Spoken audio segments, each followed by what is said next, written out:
When I first started selling on Amazon, I was spending weeks on YouTube trying to piece together all of the things I needed to do to get started successfully. Amazon can feel very stressful at first and overwhelming because there's so many moving parts to actually starting a successful business. And if you're watching this video, you probably know that you want to get into selling on Amazon, specifically through online arbitrage, but you just don't know how, and you don't know what's the necessary steps you need to take in order so that you can start seeing success as early as possible in your journey. So in the next hour, I'm going to be giving you everything you need to know step by step on how to start and scale your online arbitrage business, all the way from ground zero, teaching you how to analyze products, source products, ungate products, prep your products, literally everything you need to know in order to get started today. So without further ado, let's go ahead and jump into the video. So jumping in, this is going to be a step-by-step guide on how to start selling on Amazon using online arbitrage in 2026, completely free course, 1 hour content. So let's go ahead and get into it. So what you're going to learn today is first how to actually set up your Amazon Seller Central account. I'm going to tell you what matters and what you need. Next, I'm going to be talking about why I prefer online arbitrage over other business models on Amazon like private label, wholesale, or retail arbitrage. Next, I'm going to jump into the tools and softwares that you need to have set up and do a little bit of a walkthrough through each of them. Then we're going to learn how to do basic product research using keepa, which is a very vital part of running a successful Amazon business to validate that the products we are buying are actually going to remain profitable by the time we send them in. Then I'll be going through ungating, which is a big hurdle right now for a lot of new sellers in 2026, using my unique mechanism to actually get auto approvals so that you don't have to waste a bunch of time submitting invoices and getting denied. Then we're going to learn how to source products, and I'm going to be doing some live product sourcing on this video to help you find your first profitable product. After that, you need somewhere to actually store that data when you go and buy your first profitable product. So I'm going to show you my inventory management systems that you can go ahead and steal from me in this video. Then we're going to jump into some common pitfalls and things to avoid to make sure that your account is staying safe and that you're going to make as little mistakes as possible in the beginning. And then finally, we're going to wrap the video up and I'm going to give you some actionable tips that you can go ahead and take from today's video to kickstart your Amazon journey. And before we jump into all that, I want to go through my story and tell you a little bit about who I am to show you that I am no different than the person watching this video right now. When I started Amazon, I was working part-time at Target, as you can see by this goofy photo here on the left. There's my name tag, and I was also a full-time college student. So I had roughly about 10 to 20 hours a week to be able to put into this Amazon business, and I started with roughly around $5,000 to $10,000 in capital that I had saved up from working odd jobs, flipping shoes on the side in high school, and overall just saving money all throughout my senior year. And I was actually very unique in the position that I was in because I had documented my Amazon selling journey literally every single day from the first day I started selling on Twitter. And you can actually see a timestamp here in this photo of April 20th, 2024. This was my second day that I posted my journey on Twitter. So I've documented everything from going from $200 in sales in a week to then starting to get a little bit of momentum with Amazon. And you can see I sent out 40 units in this single day here on May 28th to then being able to sell over 7 figures in less than 18 months on Amazon. And I've actually already sold over 290K just in the last December alone. And this year we're already on pace to do about 4 to 5 million, which is insane to say. And Amazon really did change my life because it allowed me to start going out and traveling, living my life. I was able to actually drop out of school just as a sophomore in college, was able to quit working part-time at Target, all while making multiple 6 figures a year in profit for myself. And I was able to meet a bunch of other cool people in the process. So these guys that you can see here on the left right here are sellers that also I met through doing Amazon and posting my journey on Twitter. This was me in New York. This was me booking a villa in Miami for a few of my friends and I to stay in and have a good time at. So selling on Amazon really has changed my life, and I'm so grateful for the opportunity and so thankful that I had actually taken the initial leap to go ahead and get started back 2 years ago when I knew absolutely nothing. And because I have raw, unedited, authentic videos on my Twitter that you can scroll back and see from 2 years ago, I know exactly how it feels to be super confused, very lost, and overall just be very frustrated when it comes to starting out an Amazon business in the beginning. And because I'm looking to help other people start and scale their online arbitrage businesses, and now I want to help others start or scale their online arbitrage businesses, so I've recently opened up my one-on-one coaching program, where in here I share things that I don't give for free on YouTube, and I essentially kickstart your Amazon journey from start to finish. No matter where you're starting, I help people from ground zero, people who have already started, who are just getting a little bit of sales but need some extra help. I also help people who have already started and are established business owners looking to scale to potentially 50K, 100K a month, because I've done all these results myself and I'm actively still scaling till this day. So if this sounds like something you're interested, if you want more personalized help, so if this sounds interesting to you, I have a link in the description where you can go fill out a form. We can see if we can hop on call and discuss your situation to see if this might be a good fit. So now jumping into the first section of this video is going to be setting up your Amazon account. So the first thing we're going to want to do when starting Amazon is actually create our Amazon Seller Central account. So we're going to want to create a Amazon Pro Seller account, not an individual account. You guys can actually go ahead and find the link to do this with sell.amazon.com, and you can see right here, you can go ahead, apply, and get started today. All right, you're going to want to get a Pro Seller account because without a Pro account, you are not eligible for buy box rotation, which is what you're going to need in order to start selling product. You'll pay an extra dollar in fee per unit sold, and you cannot apply to get ungated in restricted brands and categories, which is going to be a huge thing early on. Don't try to save the $40 a month. Make things harder on yourself for no reason. Okay, there's no need to do that. Just get the Pro account, get started today. And you also do not need an LLC to get started. Down the line, it makes sense to register as a business entity, but just focus on getting started today. I had started without one and later switched to an LLC. So you can totally get started today and just give yourself the proof of concept to actually know that Amazon does work for you before going ahead, making business documents, going through your state and all that kind of stuff. So account setup is straightforward. All you're going to need is your ID, bank account that you're going to connect your account to, your tax information, so either a social security or an EIN if you already have a business, credit card on file for Amazon to charge your account to actually sell on their platform. And typically, once you've submitted all your information, your approval will come back within 24 to 48 hours, sometimes quicker than that. So now that you've gone ahead and got your seller account set up, next is going to be understanding online arbitrage. And I'm going to be talking specifically about why I prefer online arbitrage over other business models. So very simply, what online arbitrage is the process of buying brand name products from online retailers like Target, Walmart, Home Depot, PetSmart, Dick's Sporting Goods, and reselling them on Amazon for a higher price. It's very simple. So it's literally just reselling products on the biggest e-commerce marketplace platform in the world. You're not having to manufacture anything. You're not inventing a product. You're not building a brand from scratch. You're not doing any of the ads. You're not doing any of the marketing. You're just simply finding price discrepancies between retail and Amazon, capturing that margin and doing it over and over at scale. So very simply, I have an example here to where if you buy this 12 pack of golf balls at Dick's Sporting Goods for about $9.97 and sell it on Amazon for $26. So as an example of this, if you buy a 12 pack of Max Fly golf balls at Dick's Sporting Goods, like we can see here on the right, and you buy it for $9.97, you flip it for Amazon on 26. After Amazon takes their cut and their fees out of the equation, your profit sits nicely around $4 per unit. You make 15% profit margin on that product and about a 40% return on your investment. Not bad, right? Well, scale that up across over multiple products, 100, 1,000, 10,000 times over, 400, 4,000, $40,000 in profit, and you can really start to see how this business compounds at scale as you just continue to work on your craft, rinse and repeat, and sell more products through your Amazon account. Now, why I like online arbitrage over wholesale, private label, and retail arbitrage is that it's more friendly for anyone looking to get started as a beginner.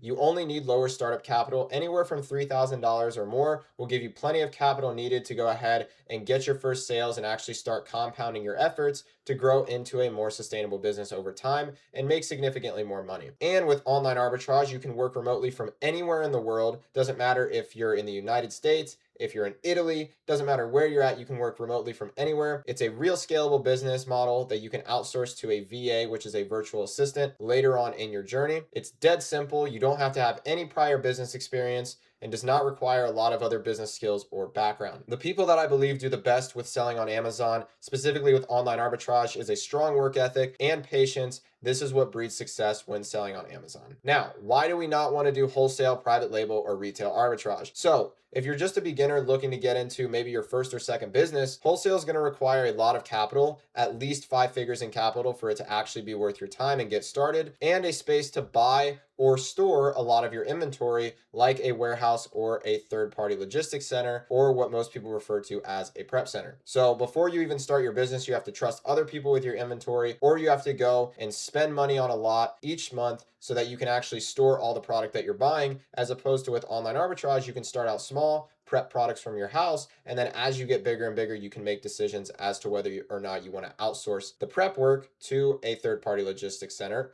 Or if you want to keep it in-house and open up your own warehouse, online arbitrage gives you the freedom to actually go ahead and make that decision, but more importantly, start small and scale later. Private label is a lot different to where, especially if you're new to business, when you're creating your own product from scratch, you have to learn branding, marketing, SEO. It's not beginner friendly at all, okay? If you are new to business in general and making money online, private label is going to be a much harder model to start because you have to have a lot of different business skills from a lot of different backgrounds to actually go ahead and have an advantage in this model, as opposed to with online arbitrage. Again, it's dead simple. You just have to know how to find a deal. And once you do, you just replicate that over and over. And retail arbitrage is a very similar fashion to online arbitrage, where the process of making products profitable is the same in terms of the fact that you're buying for lower, selling for higher, but is more so cut out for people who are looking for maybe just a hustle to do on the weekends, okay? You don't want to actually grow a business because there's really no location freedom because you're always shopping in store. You're always looking for the next clearance deal, all right? It's more so for people looking to just have a couple hundred extra bucks coming in a week. This video and online arbitrage, specifically the way I like to teach it, is meant for those who are looking to get into business, looking to make their first few $1,000s online, and eventually grow into a real business that allows them to quit their 9 to 5 or quit going to school the same way I did. Because when I started online arbitrage, I was willing to do whatever it took to actually go ahead and be successful enough with this to where I can make this my full-time income like it is now. So the next thing, now that you understand what online arbitrage is and why it's perfect for somebody starting out, is your softwares and your tools that you're going to need to get set up. So the first software we're going to want to use is going to be Keepa. This is a $20 a month subscription service. This is your analysis tool and your sourcing tool. Okay, so every single buying decision that you make goes through Keepa. If you don't know how to read a Keepa chart, you are flying in blind. Next, you're going to also need SellerAmp over here on the right, which is going to be your profit calculator. Okay, so when you find a product online and you want to know if it checks out on Amazon, you are going to run it through SellerAmp, which is a web extension app in your extensions.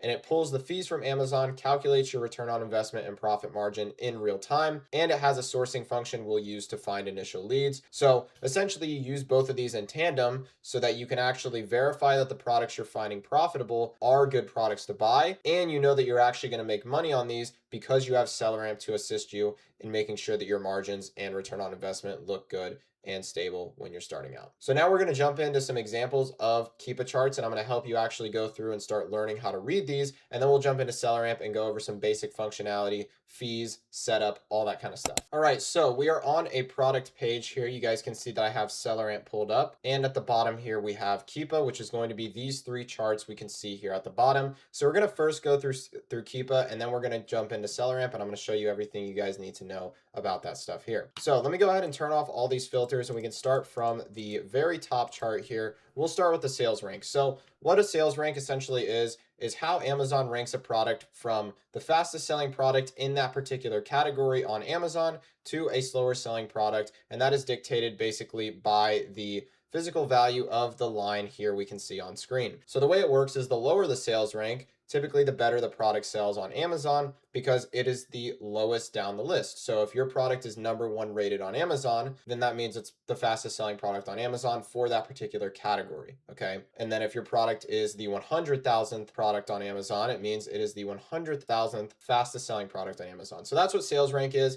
It's just a way to identify off the bat initial velocity and give you sort of an idea of where this product is ranked. Next is going to be the buy box. So what the buy box is essentially where is the price history at for the current set of data that you are looking at. So this is what shows up in here when you actually go to buy a product on Amazon. So if you've ever bought a product yourself, this is what the buy box actually is. It's literally just the box that you buy a product in. And we have a visual line that represents that here in a Keepa chart to essentially tell us where the trend of this current product is going and essentially where other sellers are pricing their price at and where the buy box is being given. So this is super important because this is going to tell you how to actually price your products and essentially know if you're going to be profitable when you actually go to buy this inventory. Okay, next is going to be this blue line here, which is going to be the new price. So essentially just where the lowest offer on this listing is currently priced. And then we have other offers, which is going to be the third-party FBA, which shows you for FBA sellers, which is fulfilled by Amazon sellers.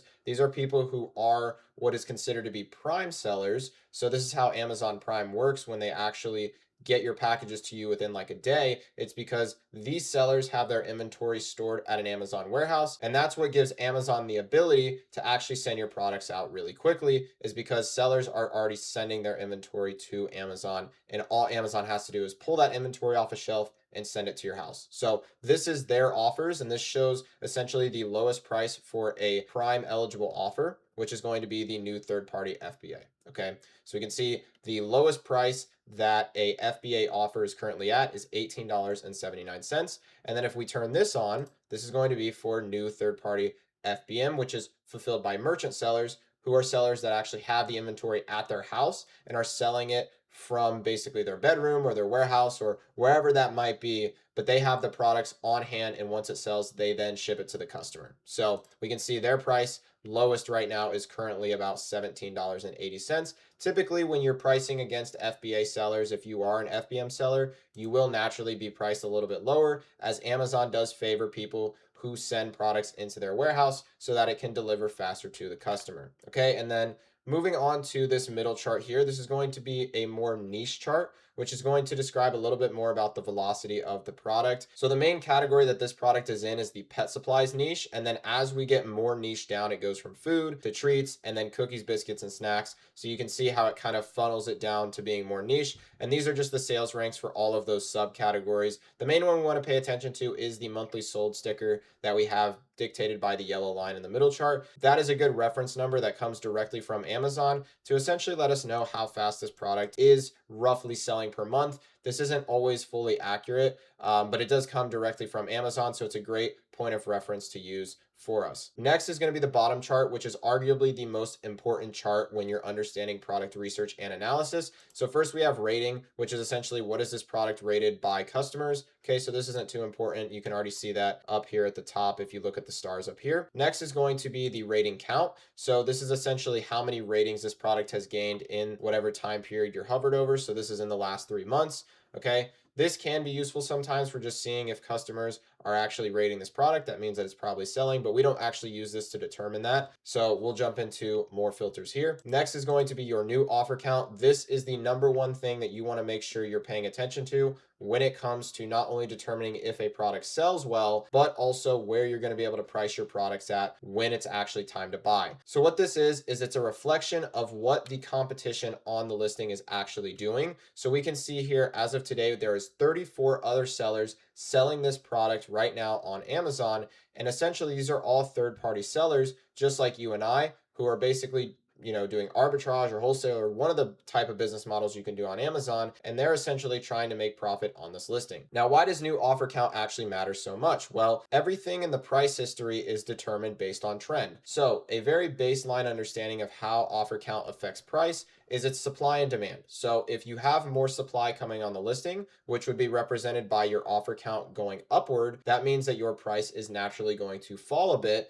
because there is more supply that does not meet enough demand, which is naturally going to drop the price. And the inverse of that situation is when you're buying on a chart where the offer count is falling, your price is naturally going to stay steady or go up because now there is less supply to meet the demand of that product, meaning the people who still have their supply of the product get to charge more. So it is very basic economics and supply and demand. So we can see here that if we go back, right, and we just turn on our buy box chart so we can actually go ahead and see a very basic outline of the price. You guys can see here back in December 8th, this had very low offers. And when the offer count actually fell, if we look back here and around October, you guys can see the price went from $22.68 all the way up to $33. So we can see that sellers were selling through very quickly. And what happened was the price rose because of that, simply because there wasn't enough supply to meet the demand. But then once the supply came back on the listing, price had corrected out and fell back down to essentially $20, $21, $22. So this is a very baseline understanding of reading trends on keepa, and this is going to be your most important tool when it comes to actually making sure that the products you're buying today will remain profitable in the next 2 to 4 weeks when you actually send them into Amazon, because that's roughly about how long it takes for you to actually send a product in it becomes ready to sell, and then you're starting to sell units. So we want to make sure that we're taking into account the two basic trend factors that I talked about just now, which is where if your offer count is going down, your price is going to go up. If your offer count is going up, your price is going to go down. And then if your offer count remains stable, like we saw here, so if we zoom in on this time period, this is a pretty stable chart. For the most part, it was holding up until offer count rose a little bit too high, and then we started to see the price taper off. But if your offer count is stable, your price will typically fluctuate in a steady range. So that is very basic trend, supply and demand understanding with looking at keepa charts. Now to move into seller amp, which is going to be your profit calculator, we're going to go through a little bit about what each of these panels here mean. So quick info, this is going to just tell you if you're ungated to sell this product, which by the way, this is not fully accurate if you're not eligible to actually sell a product. And we're going to talk about how to actually find auto ungated products that you can sell in 2026 as a brand new seller. And I'm going to show you exactly how to bypass this saying that you are not eligible to sell a product and show you a method that you can actually use to see if you are eligible to sell. But this off the bat is going to tell you if you are technically ungated or not to sell this product, which again, there's a workaround on how to do that, but you're not going to be ungated on a lot of products that you're looking at in the beginning, so just be mindful of that.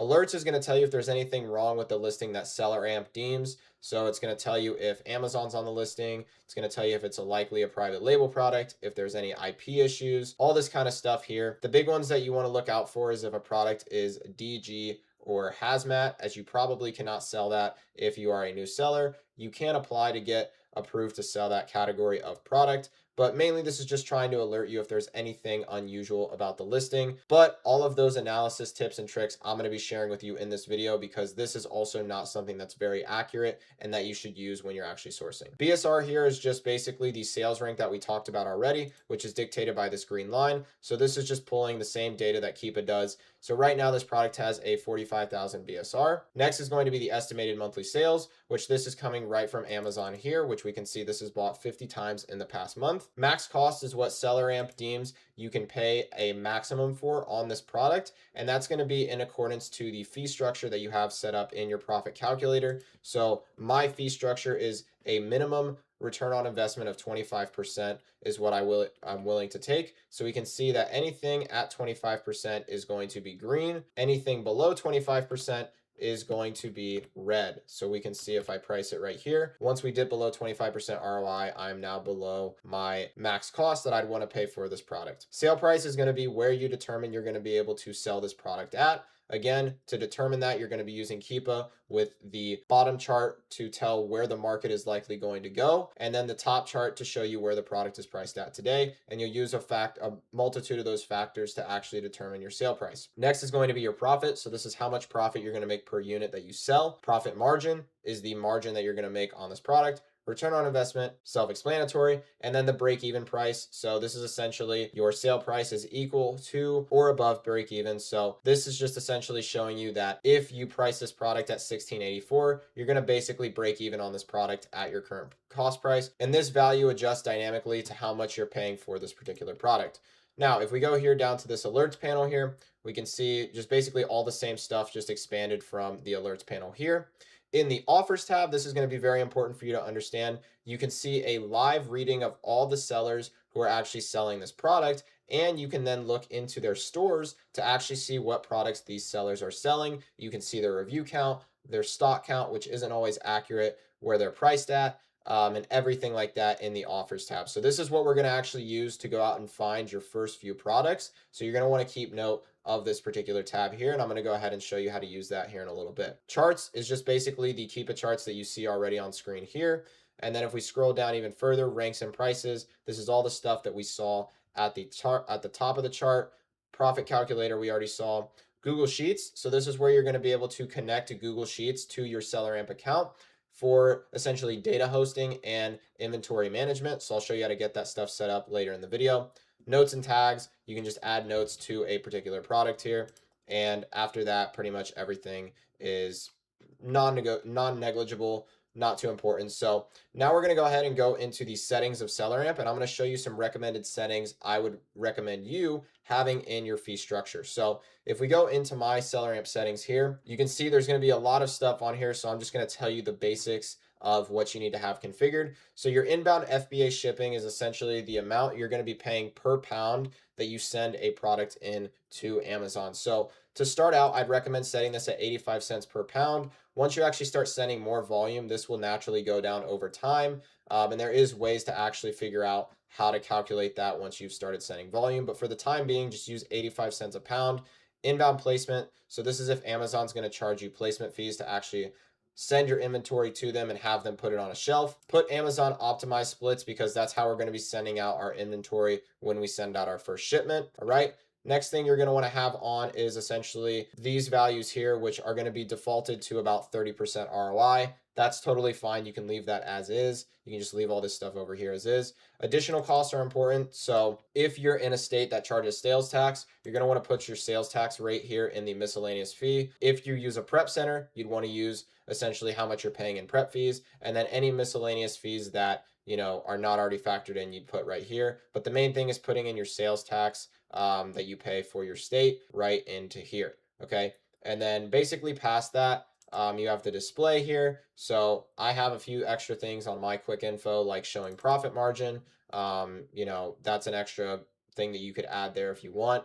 And then pretty much everything else is already configured by default. So the main things I wanted to go over in this settings panel was your inbound shipping, your inbound placement, and then adding sales tax for your miscellaneous fee. So now that you have a basic understanding of Keepa and SellerAmp, the next thing we're going to want to make sure that you have that are additional free tools that you get today is cashback extensions. So what cashback extensions are is essentially when you shop on a supplier's website, you're going to be offered what's called cashback, which is going to be a percentage back that you get in free money from buying products using said extension off of your order total. Now, this doesn't directly come off your order total. This will be money that is added to your cashback balance once the cashback retailer gets the information from the purchase, deems it eligible, and that'll be added to your balance, but it does not come off of the initial purchase. So you should not count cashback as a discount. It's just a nice bonus to get and a nice little kickback when you're placing orders for profitable inventory that you're already finding. So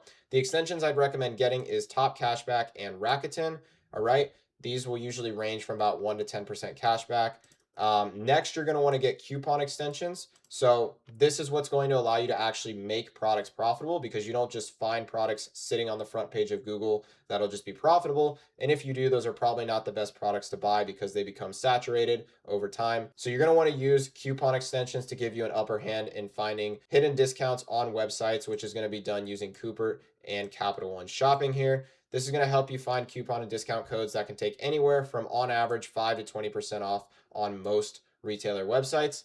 And then finally, you're going to want to have Google Sheets as well, which is going to be useful for inventory and lead management. And you can integrate that right into SellerAmp, like I said earlier. And then next, for the paid tools, once you've sent inventory into Amazon, you're going to want to get a software that can actually track your P&L so that you're knowing that you're going to have accurate books. So I'd recommend getting Sellerboard for roughly 20 bucks a month.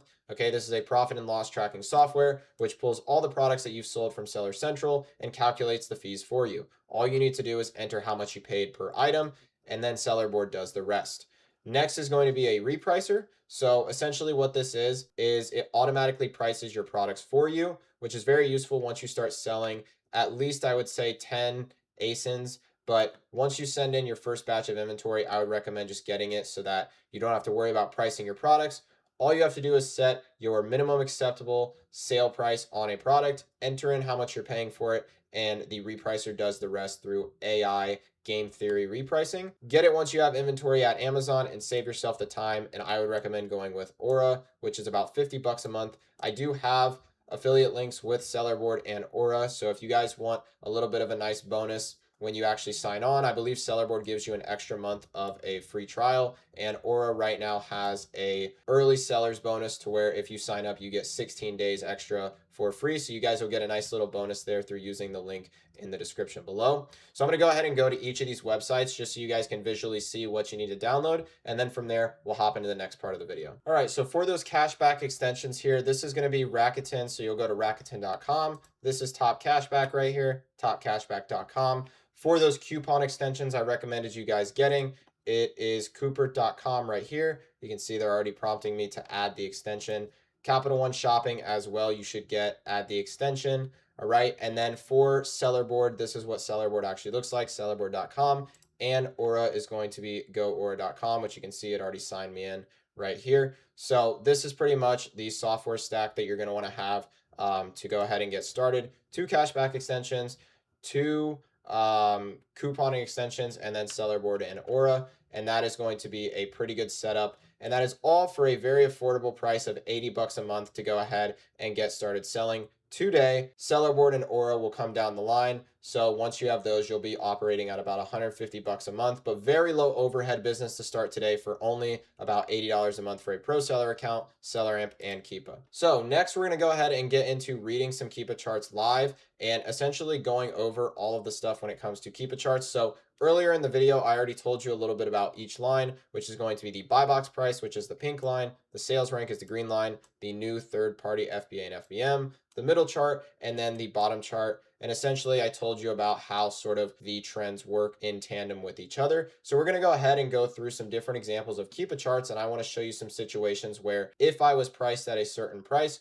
would I buy this product or would I not, based on what we're seeing in Keepa to give you a deeper understanding of product analysis. All right, so this first product that we have here is going to be a pretty cheap product, sells 100 times a month. So if we scroll down to Keepa, what we're seeing initially is how I like to analyze products for analysis is the first thing I like to take a look at is the offer count moving? Because if it is moving, that tells us that this product is selling. So besides the monthly sold, sometimes you'll run into products where there is no monthly sold and all you're left with is essentially these charts that are presented to look like this. So the number one way we determine if a product is selling or not on Amazon is we actually just use this new offer count and essentially see, based on the fact of if this is moving or not, that tells us that this product is selling. So the theory behind this is that if you can see offers falling off the listing, or if you can just see offers moving in general in a nice even flow up and down, that means that there is a healthy mix of sellers coming on and coming off of this listing, meaning that there is supply flooding the market and there is supply leaving the market, indicating that this is a healthy product here, okay? When we are doing arbitrage, we don't want to be the only seller on a listing. We just want to take a small piece of the pie because that is how the business model works. So in this product here, once we've identified that it actually moves, the next thing we want to think about is the market trend. So based on what is going on in our offer count here, that is going to dictate what is going to happen to our price within the next 2 to 4 weeks to determine if we're going to be profitable. So currently this product, as we can see, is sitting at a buy box price of pretty much $8.06. And it's been that way for pretty much the entirety of this 3-month life cycle here. We can see it was a little bit higher back in early March. And then once offers came on the listing, we can see that it's pretty much been flatlining at about $8 ever since. So this is a very, very stable market trend. And essentially, if we were going to buy this product at the profitable price advertised here, which we'll drop it a little bit lower, since I know some of you guys are going to be using, let's say something like 30% ROI, okay, this would be a very safe bet to take on this product because we can see that the price history has been stable for pretty much the past 2.5 months. And we know that this is going to continue remain stable based on the fact that these offers in the bottom chart here are just moving nice and steady. There's not really one way the offers are trending. They're not spiking all the way up. They're not really dropping super far off. So this is just an example of a very nice and steady offer count trend, which is going to dictate pretty much the inverse relationship in our price history here, which means that when we buy this product today, we can expect to sell this for pretty much the same sale price that we have today, which is going to be $8.06, let's say. And we can expect to make 38% return on investment and about $1 a unit on this particular product here. So this is a great example of something I would buy if I was priced at $2.50 today, because we can see that the market is very stable on this product. All right, so next we have this Lakeshore multiplication machine product here. We can see that it sells currently 200 times in the past month. Now we're going to actually look back a little bit at some of the historicals of this product. So right now where we're zoomed in is essentially from this like March time. And I've zoomed in on this range specifically because I want to highlight an example of a product that is very risky and probably something worth skipping simply based on the offer count trends. So if we take a look at does this product sell, we can clearly see it does based on the fact that these offers are moving very, very rapidly. And before this offer count had shot up, we can see that this product was actually on a pretty good trend considering it was on the way down, right? Which means sellers were selling out of this listing, price was rising, and essentially the market was becoming even more stable. But we can see in this recent occurrence here that from March 11th all the way up to basically 9 days later, the offer count effectively tripled. So in the examples here where offer count is spiking, we want to mainly avoid products like this as a beginner because this is going to indicate a massive fall off in the price, which the problem is that if you bought this product, let's say, even when it was right here at 31, right, there is no bottomed out floor that you can realistically predict this product is going to end up at, which is going to make you really in a risky position when it comes to buying this product today. So we want to be avoiding market trends where the offer count is spiking up in a very rapid succession. Now, if it is a gradual rise and it is a more manageable change in the trend and it's gradual, that isn't nearly as bad. But when we can see it is spiking here, that is going to cause a price decrease in what we like to call price tanking, where the price effectively just tanks out in a very short period of time. All right, so we want to avoid this stuff because it's very unpredictable in terms of where the bottomed out price is. Now, in the situation where you're extremely profitable, let's say you have a lot of margin behind you, like 25%, 30% profit margin, or you're like 80% ROI. Okay. If you do actually want to take a chance on products like this, I would recommend zooming out to the year-long data and trying to find a pattern similar to what we see here, to where the offers shot up a ton and we can get an idea of the floor price of this product. Now, because in the past year we actually can't see a floor price here, okay, we can only see when it was really low, but there's not a similar trend pattern here. This is a very risky product if we were to go ahead and buy this in this current market trend today, because again, we have no idea where this floor price is actually going to be. So as a whole, we want to be avoiding listings that have offer counts that are spiking. Again, a gradual rise is not going to absolutely kill your product. It will naturally decrease the price a little bit, but it's not going to be as drastic as this. So this is what we call an offer count spike, and we want to be avoiding these unless we have a lot of margin padding, and that we can predict that in the past this product has sat at the floor price at about $28.83, and if we're still profitable after that, then it could be something potentially worth buying. But in most cases, we are going to want to skip products like this. So in this example here, let's just say I bought this product at this current date of March 20th, and I expected to sell this at the floor price that it's currently at, which is $28.83.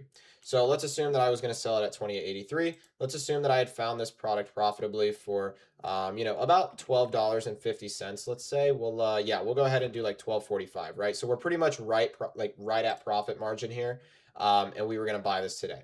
All right. So again, I would be personally skipping on a product like this because we don't know where the floor price of this product is going to end up after all the damage is done, because this offer count can also continue to rise, which if we actually zoom out to the last year and we look at this exact line, we can see it continue to rise. And as I said, that $28 floor price that we had just seen isn't actually the $28 floor price anymore. It's all the way down to basically $23.50 once this thing bottomed out completely. And we can see even from the 87 offers we were looking at originally back on March 20th, this thing gained even more offers, and at its peak had about almost 140 sellers at once. So prime example of why we want to avoid spiking offer counts, because it will result in price tanking, which means if I did buy this product, we can see where I priced it, I'd actually be losing money every single time we sold a unit, which is not what we want to do. Now, if we take a look at this different Lakeshore product right here, this is going to be the division machine. So we were looking at the multiplication machine before. This is the division machine. We can see a much better offer count trend in a product like this. So again, off at face value, does this product sell? Yes, because we can see that there is clear movement in the bottom offers chart here. And we can also see that this is in a more favorable market trend because offers are actually falling off the listing, which means that there's decreasing competition. Price over time will naturally rise. As we can see here, when there was about 30 offers-ish on this listing, this thing was sitting pretty nice at $26.80. And as offers have fallen off recently and over time, this product has rose all the way up to a range of selling at $28 and even upwards of, $30 to $31. So we can see that the market is being healthy in this example because of the fact that it is way more predictable because it's more stable, and the offers are actually falling off, which means that naturally price is going to rise here. It's also not an unpredictable price to actually price our products at, because there are instances where we saw how this product spiked in price here to where sellers also get caught off guard when there is what's called essentially a price spike, which is where the price will temporarily hold at a very high price with not a lot of time of proven data, and that can also sometimes burn sellers. But buying in market trends like this, where the offer count is going down, price is going up, is always a good thing. So this would be a much more favorable trend that we can actually buy at, even if we were making, pretty much at our minimum expected profit margin of, 13% profit or 30% ROI here.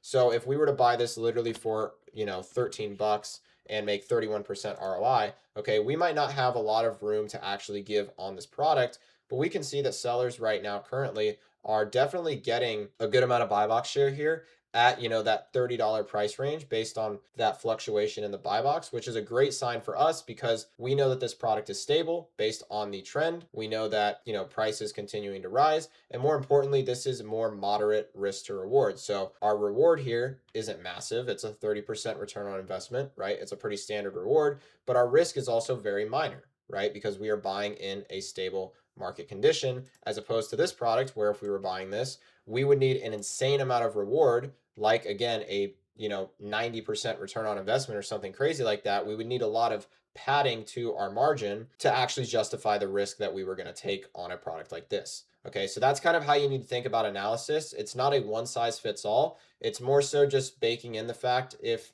you're buying in a risky market, you need a lot more reward to justify the risk, so that if things do happen, you're at least breaking even on your investment. So if I were to buy in a product market like this, right, my biggest thing is that I would need to feel like I'm at least going to break even on my investment. And at the time of purchase, I need to be making, again, 25-30% profit margin to justify the inherent risk that I'm going to take. As opposed to with something like this, I'm not really too worried about the risk that's going on here because we're buying in a very low risk market condition, and we are simply, buying with very moderate reward as well. Now, keep a trend analysis aside, I want to just touch over really quickly with a couple quick examples of when a product has a slower moving velocity. So you guys can see that I have my monthly sold filter on for the middle chart right here, and there is actually no monthly sold for this particular product. This can happen. SellerAmp says that this product is estimated to sell about 17 times a month.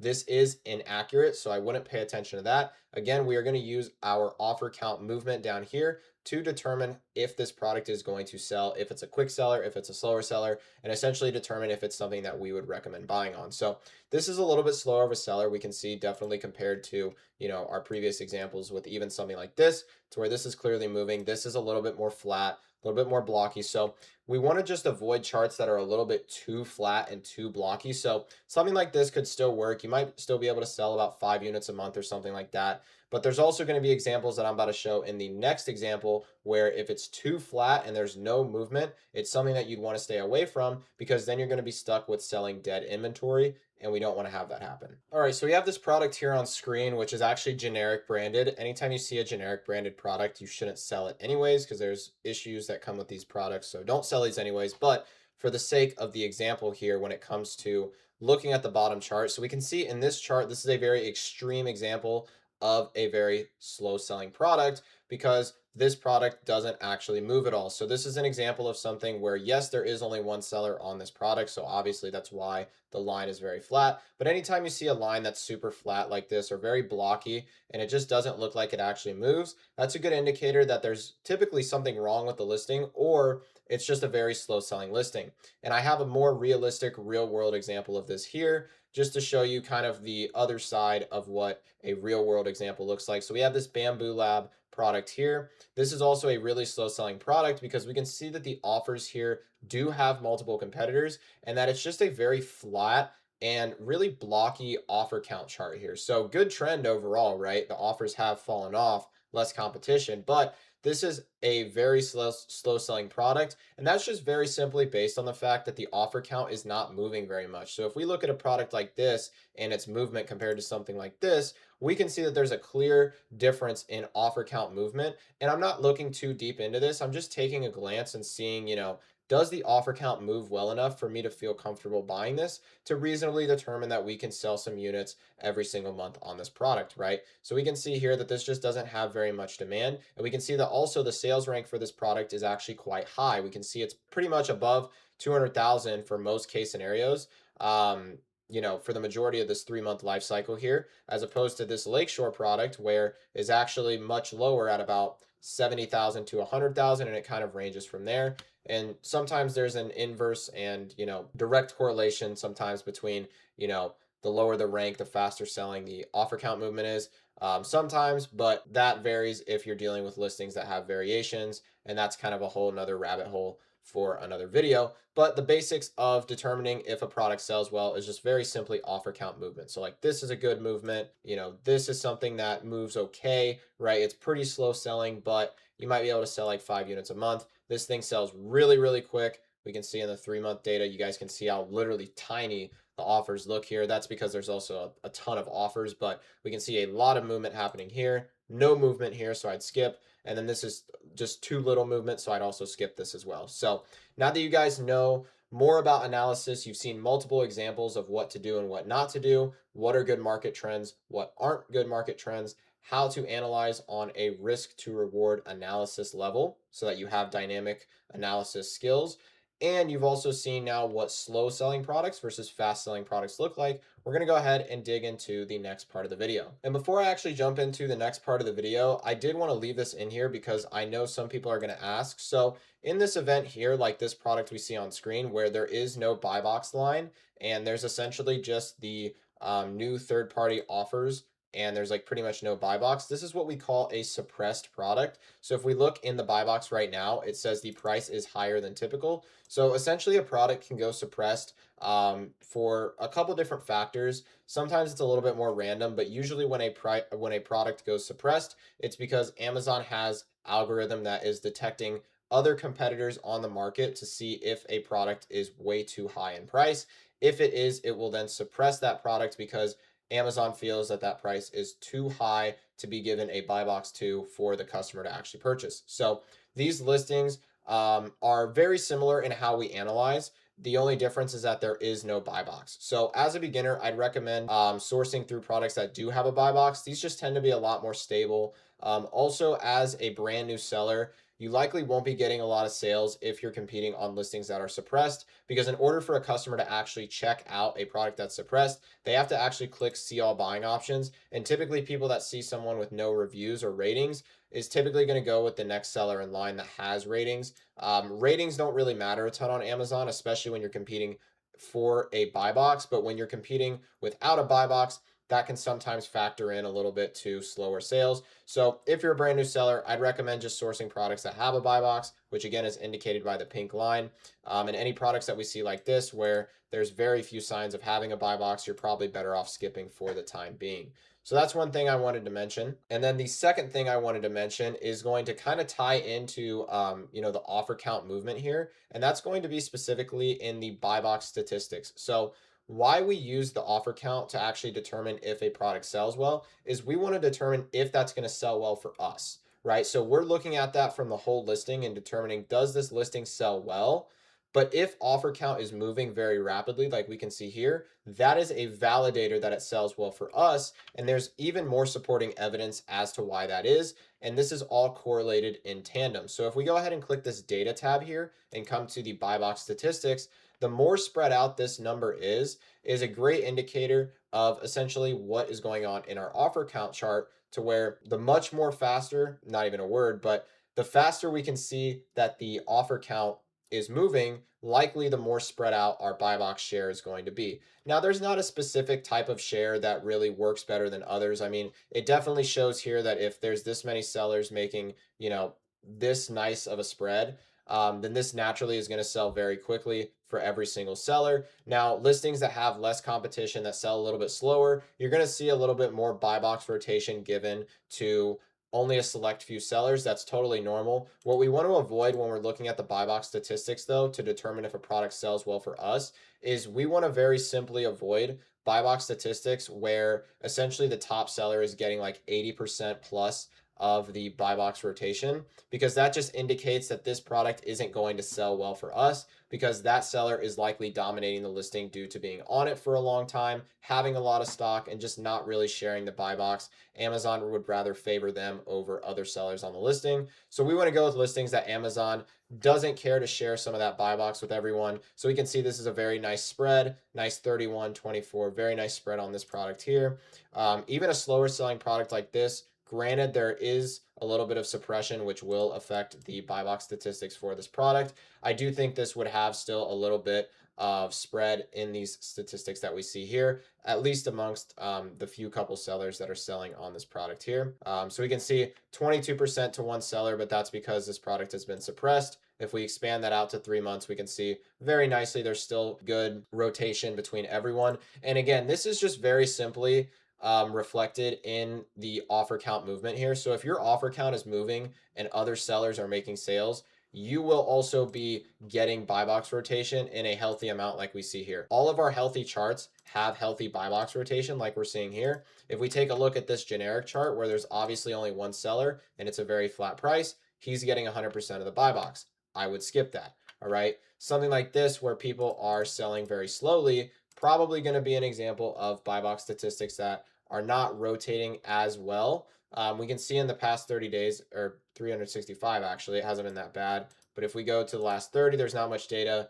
Okay, last 90 days, there's not much data. Again, that's because this product, it has been suppressed for so long. But typically, the slower your offer count moves, typically the more rotation is going to be given to only a few sellers. So we want to avoid one seller taking dominance over the entire listing. And we can just quickly verify that by looking at our buy box statistics there. All right, and now I've been able to clear up everything when it comes to reading keepa charts, offer count trend, buy box rotation, how to tell if something sells really fast. So we're going to go ahead now and jump into the auto ungating section of this video so that you can actually start selling products so that you're not stuck with not being able to sell anything at all. So I'm going to teach you exactly how to find some auto ungated products. And before we jump into that, if this video has helped you so far, definitely feel free to leave a comment. Again, I do offer one-on-one mentorship help. So if you are interested in that, link is in the description below. You can fill out the type form and see if we are a good fit. So with all that out of the way, back to the video. All right, so back to the slides presentation here. This is going to be section 5, which is going to be ungating and how to get auto ungated on products. So ungating on Amazon is the process of obtaining approval to sell in restricted categories, brands, or products. In the past, submitting invoices in accordance to what Amazon wants to see used to work, but in 2026, Amazon needs to trust your account with proven sales history to grant you more brands to sell over time. So we're going to talk about what actually drives ungating in 2026, which is going to actually have sales on the board. I would say roughly about 200 units sold is then going to boost your account health rating score, which is what really Amazon cares about. And once you go from a base level of 200 account health score, which is what you're going to be given by default, once you can get that up by one single increment, because they increase in levels of 4. Once you can get that up to 204, auto-approved brands are going to start rolling in a lot more consistently for you, granting you access to sell more products on Amazon and not being so constrained as a beginner. So instead of trying to manually ungate via SellerAmp, just try to list the product like normal in Seller Central when you're actually coming across products to sell on Amazon. All right, so I'm going to show you the step-by-step ungating method to actually see if you are auto approved for products right now. So the first thing you're going to want to do is actually navigate the ungating scenario, not through SellerAmp. So most sellers are going to see if they are eligible to sell a product or not, just based on this alerts panel here. And if it says no, a lot of people end up skipping those products and not even checking if they can add them to their store. So what we're going to do is we're going to take it a step farther and actually confirm if we are not eligible to sell this product today. And all we're going to do is take the ASIN of this product, which is right here. We're going to upload it into Seller Central, and I'm going to walk you through the steps on how to do that. All right, so to actually see if we're auto approved on these products or not, what you're going to go ahead and do is go to Amazon Seller Central, and to get to the screen that I'm on, you're just going to click the Add Products button here, and then you're going to be met with this screen. So you're going to want to paste the ASIN that you copied from SellerAmp, and you're going to go ahead and click Search. And essentially, you're going to select new condition. Now, there's going to be one of two things that happen when you select new condition, and it's going to happen with this button here. So if it says that we can sell this product after we click this, that means we are eligible to actually sell this product, which means that we are auto approved.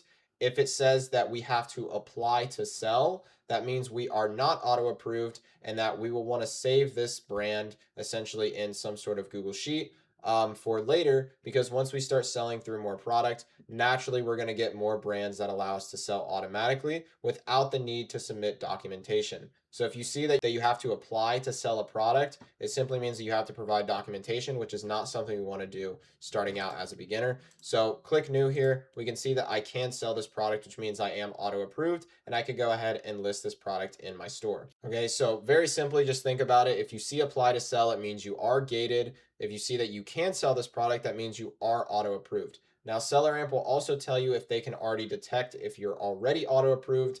In that alerts panel, it'll just say yes, and that means you're already good to go. If it says no, you should walk through the steps that we just did literally like 30 seconds ago. So what we're going to do to actually attack the auto ungating problem is, in the beginning, you're going to be very, very, very limited in what you can sell. It's going to be like 90% of the products you come across, you're going to be gated in.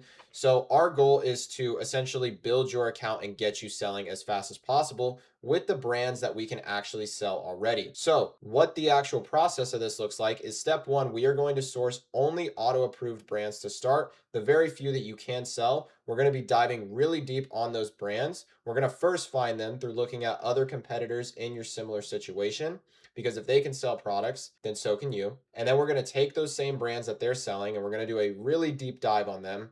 And essentially our goal is to get our first 200 sales in the door. So step one, we're going to source auto approved brands. All right. There are brands that are automatically approved for brand new accounts. Your job in the first phase is to find and sell these, not fight for ungates using documentation. So the goal is to get selling and build your account. Okay. And again, when you come across brands that are restricted, I recommend putting these restricted brands or listings into a separate tab in a Google Sheet with the date that you actually checked these brands.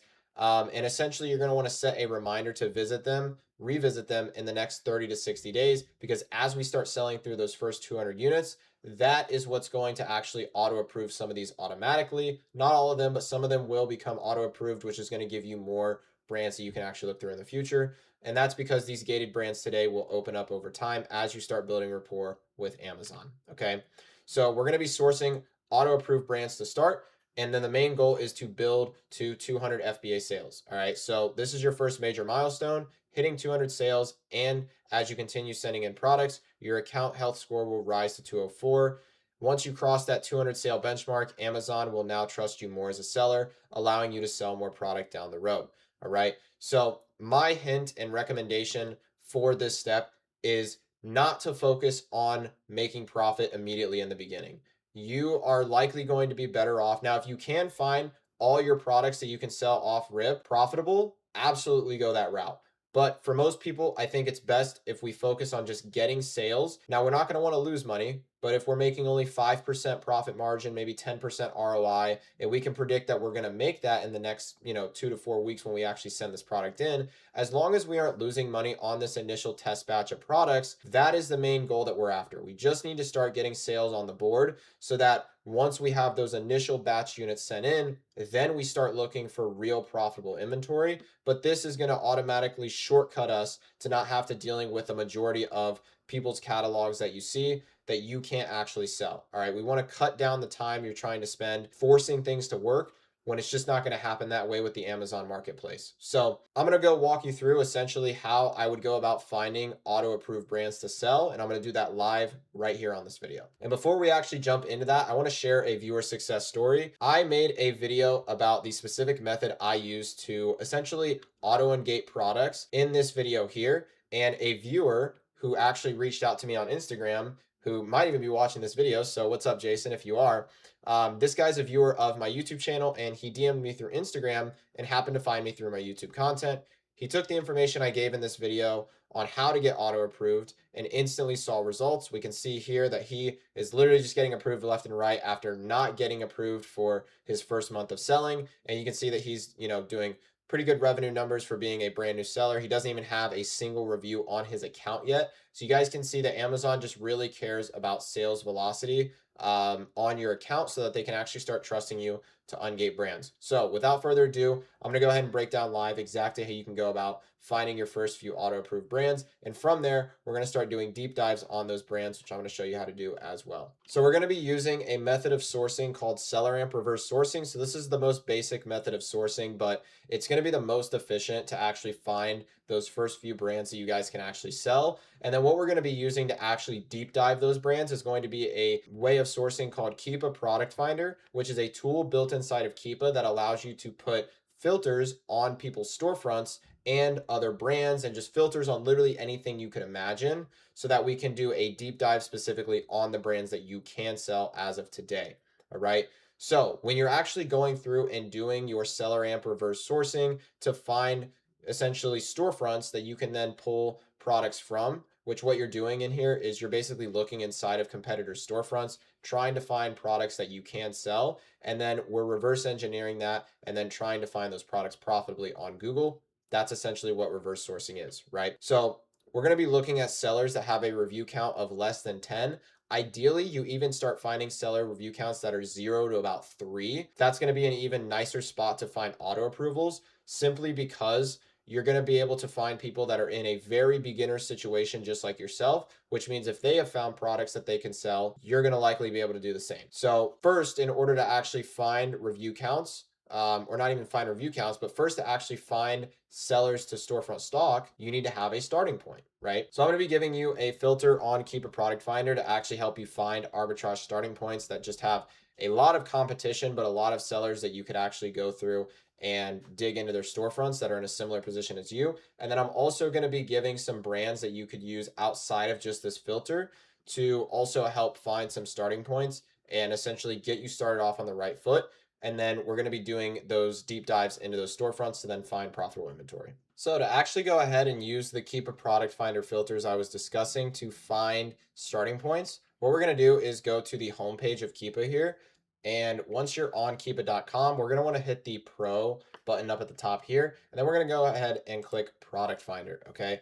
So this is going to bring us to Keepa Product Finder, which is essentially the massive filtering list that you can use to then filter for a bunch of different types of products and everything like that. So the main thing that we're going to do is we're going to go ahead and set our buy box to about 20 as our minimum. We're going to go ahead and take Amazon out of stock because we don't want to be seeing any listings that Amazon is in stock on. Then what we're going to go ahead and do is scroll down to where we see offer counts. We're going to want the new offer count. So this one right here in specific, we're going to want that current to be from 50. What this is going to do is it's going to filter very high competition listings, which is good because that's going to give us lots of small sellers, and not even small sellers, but just a range of sellers to begin with. And then we're also going to shrink this list down even further. We can see we're at 1,600 products right now. We're going to shrink this down even further and basically slap on a 50 bought in the past month so that all the products that we're looking at in this list sell at least 50 times a month, which is naturally going to attract more sellers as well. So you can see we have a list of products that is about 252. So what we're going to go ahead and do is click Find Products, and your Keep a Product Finder columns might not look like mine here, just because I have them configured differently. And what you're going to want to do is you're going to want to click on the New Offer Count tab, and you're going to want to click on the current one, and you're going to want to filter this from the listings with the highest offers on them to the lowest offers. So we can actually see that that multiplication machine is the first listing that we find here. So essentially what we're going to want to do is we are going to want to pull that listing up on Amazon by clicking the A button right here. And that is going to pull up the Amazon listing. And this is essentially now a starting point. So this is basically going to be what we use to actually start going through storefronts so that we can then look inside of other competitors' catalogs and then look to see if we are eligible to sell a particular brand that they are selling. So now that we're on this product here, if we scroll down to the offers tab, you can see that we are actually looking at seller offers here. I'd recommend skipping over the FBM offers and mainly sticking to just the FBA ones. And ideally, the type of sellers we're looking for is, again, sellers with under 10 reviews, but even better is going to be 0 to 3 reviews. Now, I still recommend pulling up anything under 10 reviews, but the sweet spot's going to be 0 to 3. So like this guy right here who has no reviews, he's going to be a great guy to take a look at because the products that he's currently selling, we could probably sell too. And the whole goal of doing this is literally to just find one brand that we can sell. So then we can take that brand and do a hyper specific search just on that brand in particular using Keepa Product Finder. And that's going to allow us to actually start finding more products that we can sell, and some even profitably off the bat here, so that you can actually start getting units sent into Amazon. So we're going to go ahead and pull up this guy's storefront here, and we're going to go ahead and see what brands he carries. Now, again, the goal is just to get exposed to brands that we can sell. So what you're essentially doing when you're on SellerAmp here and you're doing reverse sourcing is you are very simply going to click into a listing right here, and literally your job is just to see when SellerAmp pulls up the eligible tab or not, to see if you are eligible to sell this product. Okay, so if you're not eligible, all you're going to do is do the same method that I already said of trying to add the product to your catalog on Amazon. If it says you're able to sell the product, great. You're going to take that brand and do the next step that we're going to talk about. If you're not eligible, you'll just want to save that brand into a list and come back to it for later. So literally, this is all we're doing. Okay, we're just going through products here one by one. There's going to be a lot of stuff you guys can't sell, but there's going to be some stuff that you will be able to sell off the bat. And ideally, these are the ones that we want to target. Also, if you are able to find products that are really cheap like this, that's even better, because we can just start sending in a bunch of units at a very low cost, which is going to be cost effective here, especially if we're not going to actually make a ton of money to begin with. Definitely would recommend targeting some lower sale priced items here, because that means your buy cost is going to be cheaper. Again, find what you can find, but these are just recommendations that I would give. So you're literally just going to go through each listing, see if you can sell it. If you can, great. If you can't, try and add it to your catalog. If it doesn't work, save the brand, come back to it later. And this is literally the process. You're just going through one by one until you can find a brand that you can sell and everything like that. So let's just imagine this first brand here, this Lee 150 sort wick product, is a product that we actually found and we were essentially able to sell. So if we were able to sell this product, the first thing that I would actually do is I would look to see if I can make this product here profitable on Google here. So, and that's just to essentially see if we can actually, get this for profit. So I would be going on Google, seeing if we can make this profitable or close to profitable, because if we can, then this will be a product off the bat that we can already go ahead and actually start using for a auto engate to start sending in some units. So this thing sells ridiculously fast at 2,000 times a month. So I'd assume a lot of people are probably just using this to actually get auto engates. But we can see on Google here, this is being offered at Office Supply for either $2.72 or $1.39. I think this is only a 3-pack here. So fingertip moistener, 50%. So if this is the same product here, it's offered at Office Supply and Quill, which may actually already be profitable. So we'll go ahead and see if this is the same product here. So we can go ahead and see. So there is a sale on this product. Looks like they also offer 15%. So looks like there is a limit of 5 at the discounted price, and then $1.66 for each additional unit after that. So more than likely, you're going to end up paying $2.49 once you end up buying 5 units of this. But from what I can see, this does look to be the same product here. Okay, it's actually different, I think, because this is 153. The one that we were looking at here is 150. Let's look at the pictures. So yeah, this is a little bit different here. So not exactly the same product. Let's see if this 6-pack is the same. 0.38. Not seeing a number on this anywhere, so probably not. This is the right one right here. Yeah, 150. So we would need to buy a 3-pack of this.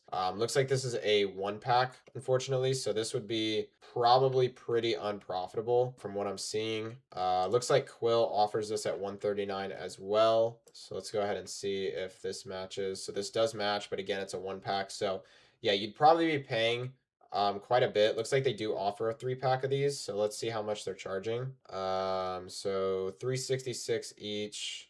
Looks like that's the wrong model number there. So yeah, we're just going to want to stick with the 1-pack, and then you would buy 3 units of this, and essentially, yeah, you'd buy 3 units of this and then, send it as its own pack here.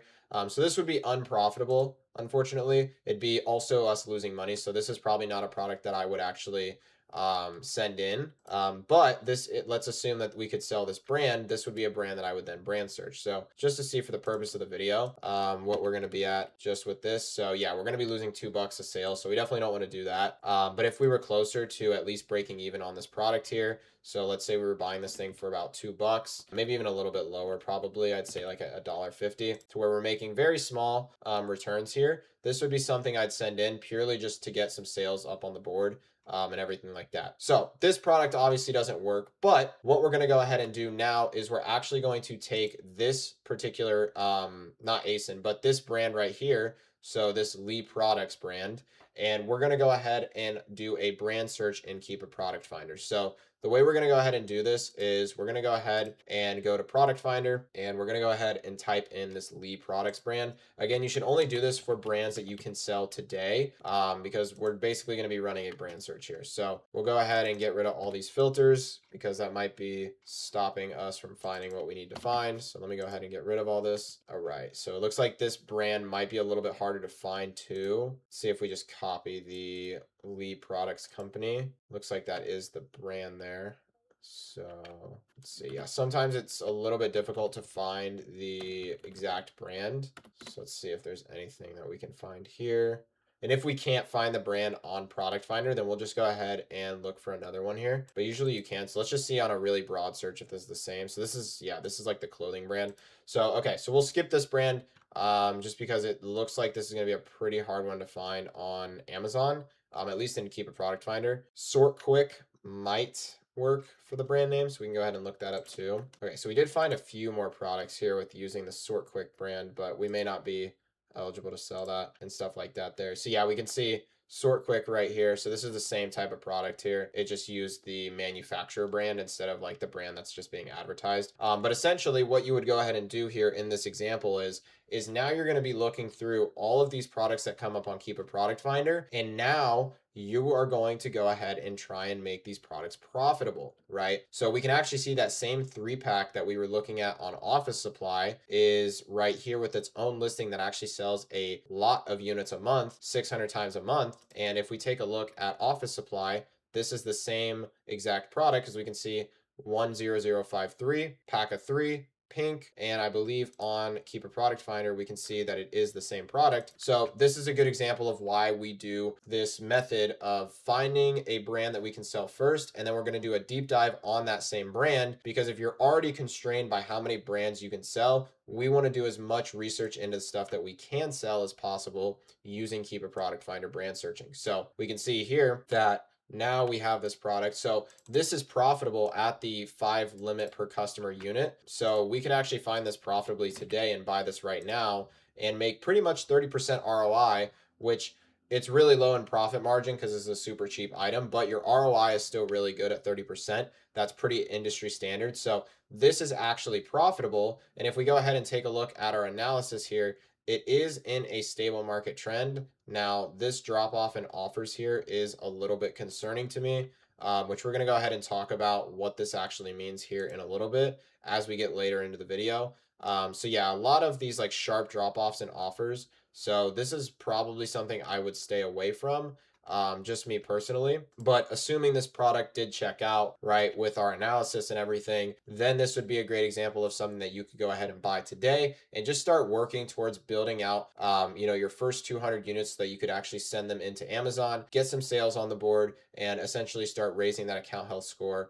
And getting that first 200 units out. So that's basically the process, right? You're going in, you're finding a starting point through the first filter that I showed you in the beginning of this segment here, and you're looking for seller reviews that are FBA under 10 offers, pulling up them on SellerAmp, looking through the products that they sell, specifically the brands. You're trying to see if you're eligible to sell these brands or not. Once you find a brand you can sell, you're taking that brand, doing a Keep a Product Finder brand search.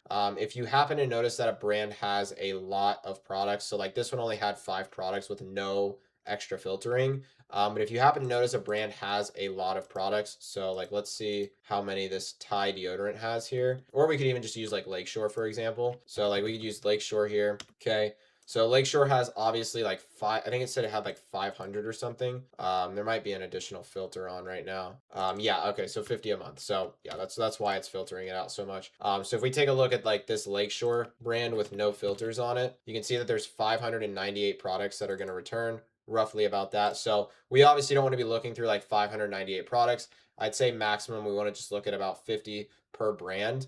50 to maybe 100 max. So you're just going to want to filter by what you know how to source. So I would recommend putting on a buy box. Just do like a buy box of 7. That's fine. Amazon out of stock.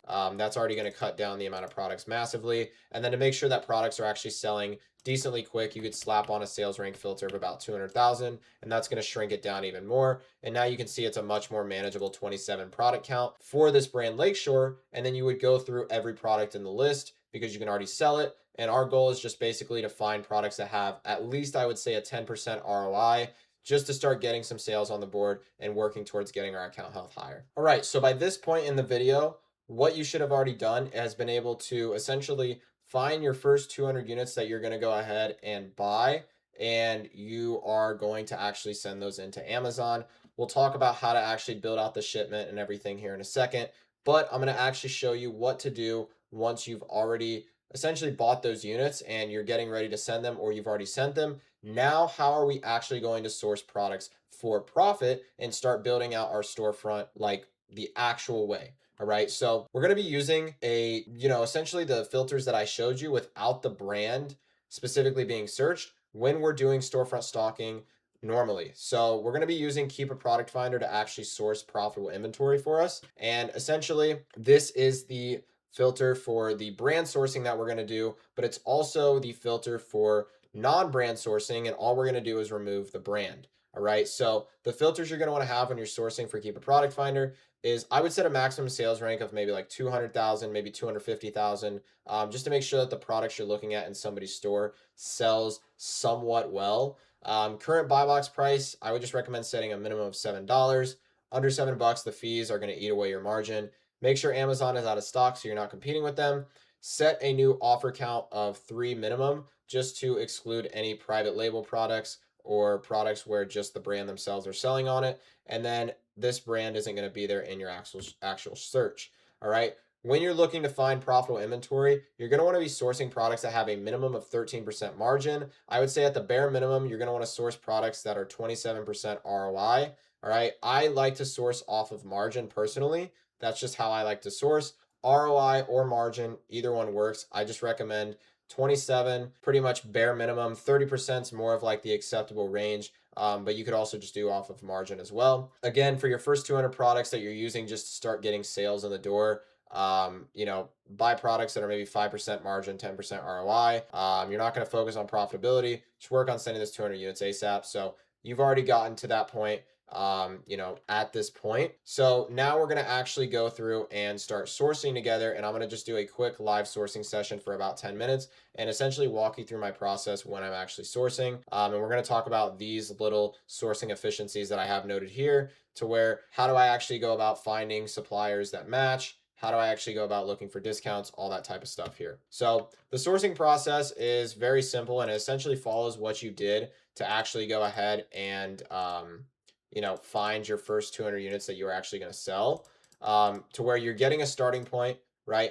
Ideally, you're getting a starting point that has, a good amount of offers on it, because then that's going to be able to expose you to a lot of storefronts. I would recommend sourcing sellers with, anything under like a, maybe 50 review count when you're actually going out and trying to find profitable inventory. That way, you're still competing with sellers that are not competing, but you're still looking at sellers that have relatively low reviews, meaning the products that you find, even if you can't sell them today, should open up as your account health score increases, and you're going to still have a chance to find profitable inventory today. So that's what we're going to be doing. It's literally the same process, and everything like that. So again, your filters that you're going to want to have set up for when you're actually sourcing products is a 200,000 max sales rank, $7 buy box minimum, Amazon out of stock. If we scroll down a little bit more, you'll want to take this off, and then you're going to want to set your new offer count to a minimum of 3, right? And that's going to already give you about 800,000 products in the Amazon catalog to work through. And then to get really hyper specific, we're going to be taking people's seller IDs from SellerAmp. So just like we can see with this guy right here as an example, we're going to be taking people's SellerAmp IDs, and we're going to be pasting them into Product Finder. And this is the actual reverse sourcing through Keepa Product Finder process. This is how we're going to go out and find profitable products. So once you're here, you're going to go ahead and click Find Products, and now it's literally time to source. So what you're doing is literally just going from the Amazon listing, you're pulling up the Amazon listing, and then you're going to go ahead and look for that product profitably on Google. All right. And essentially, when it comes to matching suppliers, I like to think about first, I just simply like to see if the product that I'm looking for on Google is the same product as what I see on Amazon, right? So if I have to match this product up here, we can see that it's this Rosewood Boredom Breaker Natural Treats, and it is a pack of 2. All right, so if I can see that this is the product that I want to source, basically, I'm going to look for a match like that on Google. All right, so we can see this product's being offered on Chewy.com. Looks like pretty much the same product, so I'm going to go ahead and pull this up here and just see if we can make it profitable. Now, considering this is a pack of 2 and our max cost is $6.18, may not be the best product in the world. Looks like they do have an auto ship deal to where you can save 35% up to $20 today. You can also get a free $25 e-gift card with your first $49 order, and everything like that. So with a product example like this, just at face value, looks like we'd be paying about $7 for a pack of 2 just using that auto ship discount. So really when I'm looking through suppliers, first I'm obviously checking to see if there's a match that I can link it back to on Amazon. And then I also like to think typically most suppliers are going to offer discounts anywhere from 5 to roughly 20%, maybe 30%, most of the time. Okay, so if I can see that I can get this product within a profitable range, if it's around 5 to 20% off, then that's a product that I'm going to likely go and investigate further. All right. And that's kind of my thesis for sourcing efficiently when it comes to actually looking through products. Now, when you're actually going about couponing a product, there's a few different things that you're going to want to do when you're actually essentially looking to coupon a product. So there's going to be different parts of the couponing process. And this is essentially how you make products profitable. Because again, we don't just find products profitable on the front page of Google. We actually have to do some work to see if they're going to work out. So the first thing I like to do is when you open up the landing page, is there anything about this landing page that tells you there's a discount? So we can see right here on the header, you're going to get a free $25 e-gift card with your $49 order. That could be a discount that if you get a free $25 off that you can use on your next order, that's obviously a discount. This auto ship deal here to where you can get the product for 35% off up to a $20 discount. That is a deal that Chewy is telling us they offer. I also recommend scrolling down to the bottom and seeing if this supplier offers any email or text sign-up codes. So a lot of suppliers will offer the ability to sign up to their newsletter to where you can then get a maybe 10% welcome code.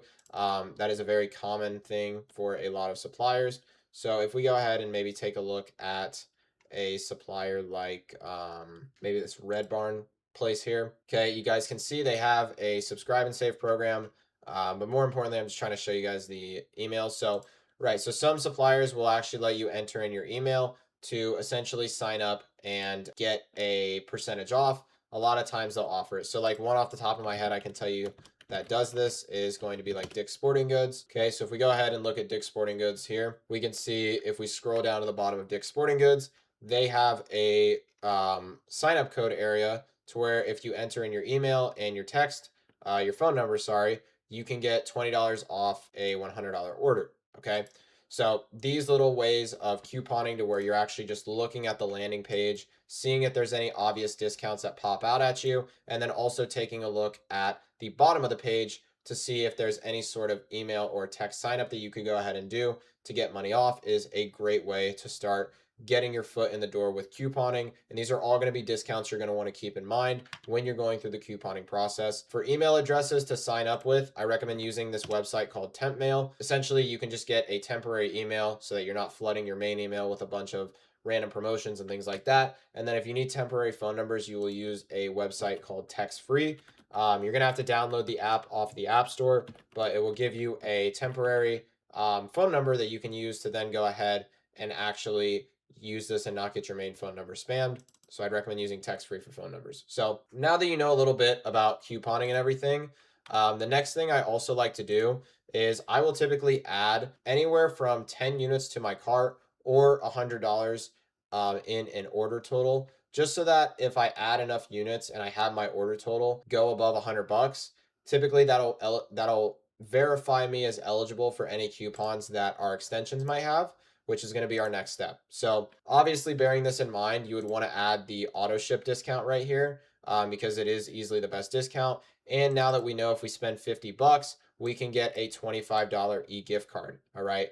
So at the beginning, this product did not look very profitable just from face value at $7. But as we've kind of snooped around on Chewy and we considered this to be a discount, right? Now, if we go ahead and order, let's say something like 20 units, all right, we're going to pay roughly about $70 on this or something like that. So let's see if that ends up happening. I'm not too sure with the up to 20, but we'll go ahead and see. So we have 24 random items in the cart. Let's go ahead and see when I set up auto ship. Okay, so if we go to our cart here, and then I go ahead and remove this, this was from a old example here. All right, cool. So let's go ahead and see what our subtotal is on this item, and then we'll see if we can apply any further coupons. So it looks like our subtotal is 87.60, meaning that the auto ship discount has already been maxed out at 20. So we're going to want to get that down to as close to $20 as possible. So let's go ahead and see if we add 10 units. All right, so we're saving $18.83. Looks like our cart total is $34.97. So let's go ahead and add maybe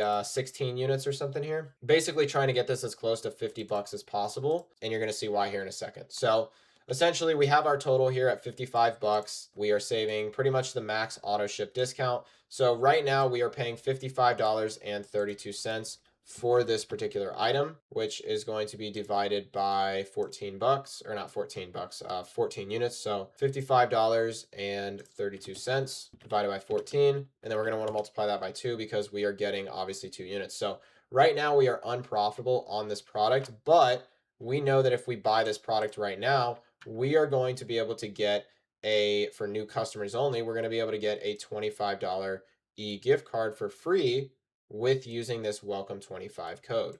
So when you would proceed to checkout, you would essentially add that as a code.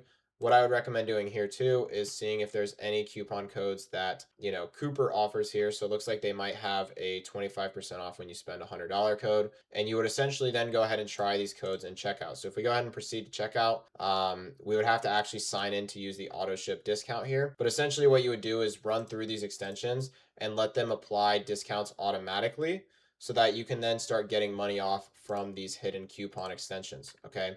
So let's assume that the price that we're going to pay right now on this item, $55.32, plus the fact that we're going to get this $25 e-gift card, is going to essentially set us up to be pretty profitable on our second order of this product. So right now we're paying $55.32, but on our second order, if we pay the same price for the same amount of units, but then we end up taking that next discount off, which would be the $25, we can see on our next order, we're going to pay $30.32. So if we take our newest order plus our old order, add those numbers up, and then we divide by the total amount of units that we're going to buy between both orders, which is going to be 14 units on one order, 14 units on the next, paying $3.06 times 2. And you guys can see now we're pretty close to being profitable on this product. So that's just a multitude of couponing ways to actually go ahead and make profitability essentially from multiple different discounting methods like we had discussed. So if we went ahead and started sourcing through more products here, just to give you guys some more examples, because I know that was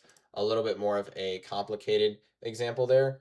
So I want to go ahead and show you guys some more examples. So if we look at this Pioneer woman, we're going to do the same thing to where we look for this on Google, all right? We basically look to see if there is a supplier that carries it. So it looks like Walmart's out of stock on this product here.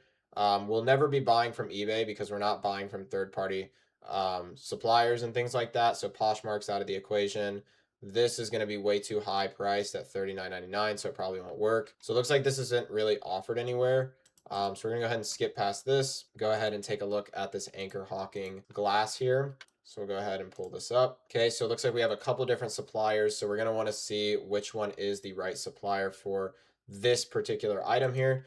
So this is a Fire King measuring 4-cup glass. So I see that Walmart's really cheap. So I'm going to pull them up first just to see if it is the same product, because it might be profitable if it is. So Anchor Hawking glass measuring 4-cup. Looks like it's 4 cups here. Looks pretty similar, just a different angle of where the packaging was taken essentially.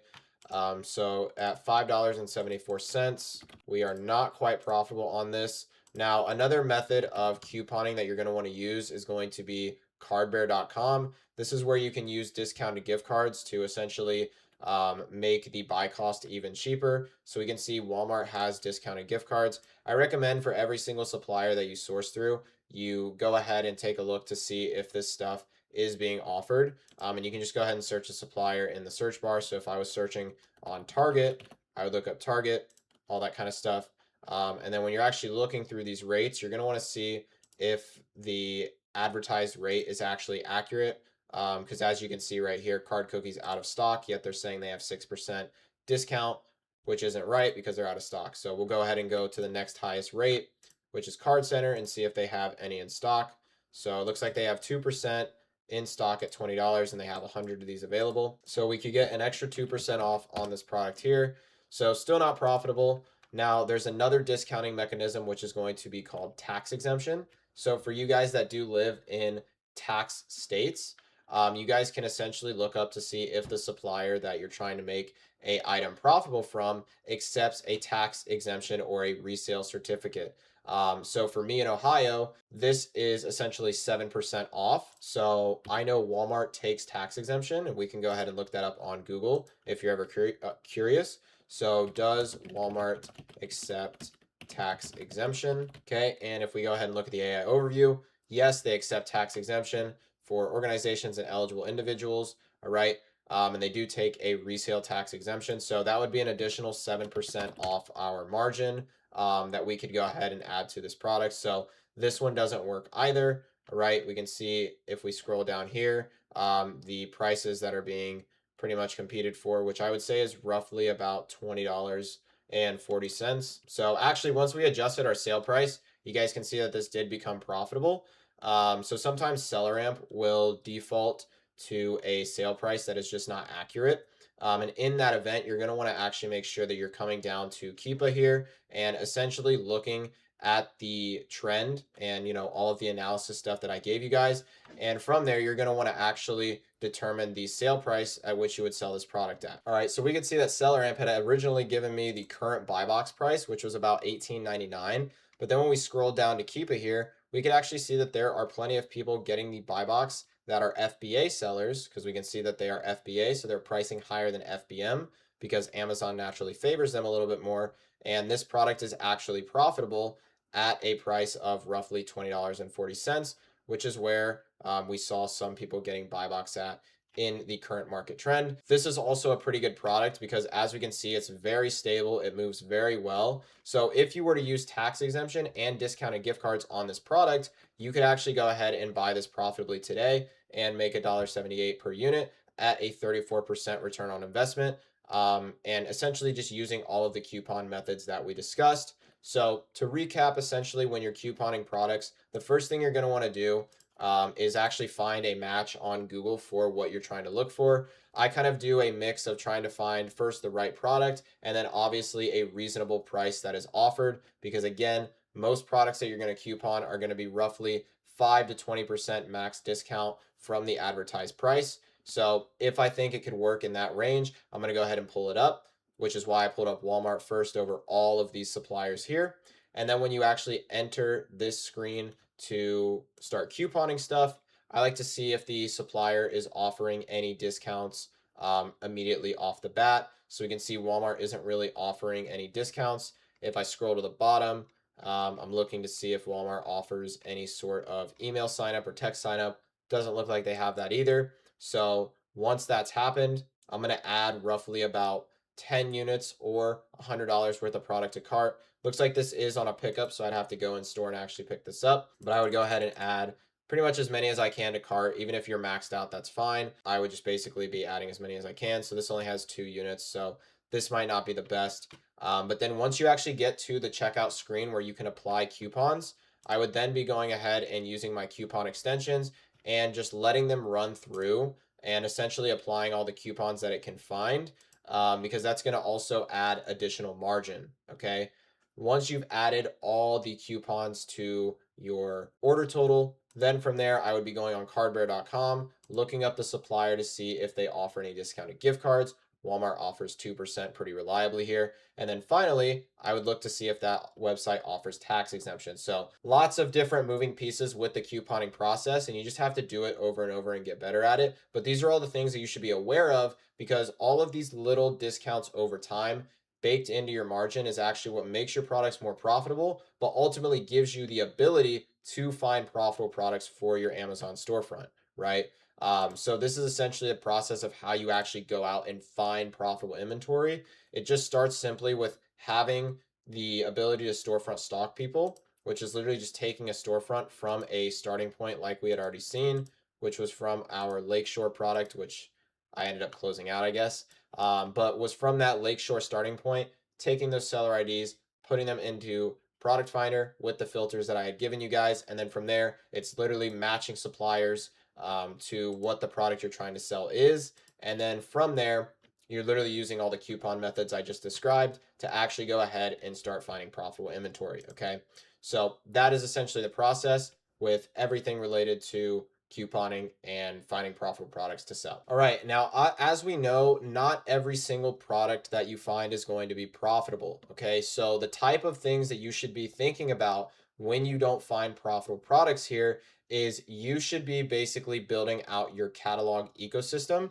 And you should be saving the following as you are sourcing. Okay. So you should be saving brands that are gated. You should add them to a Google Sheet so that when you start making sales on your account, you can check if they become auto approved.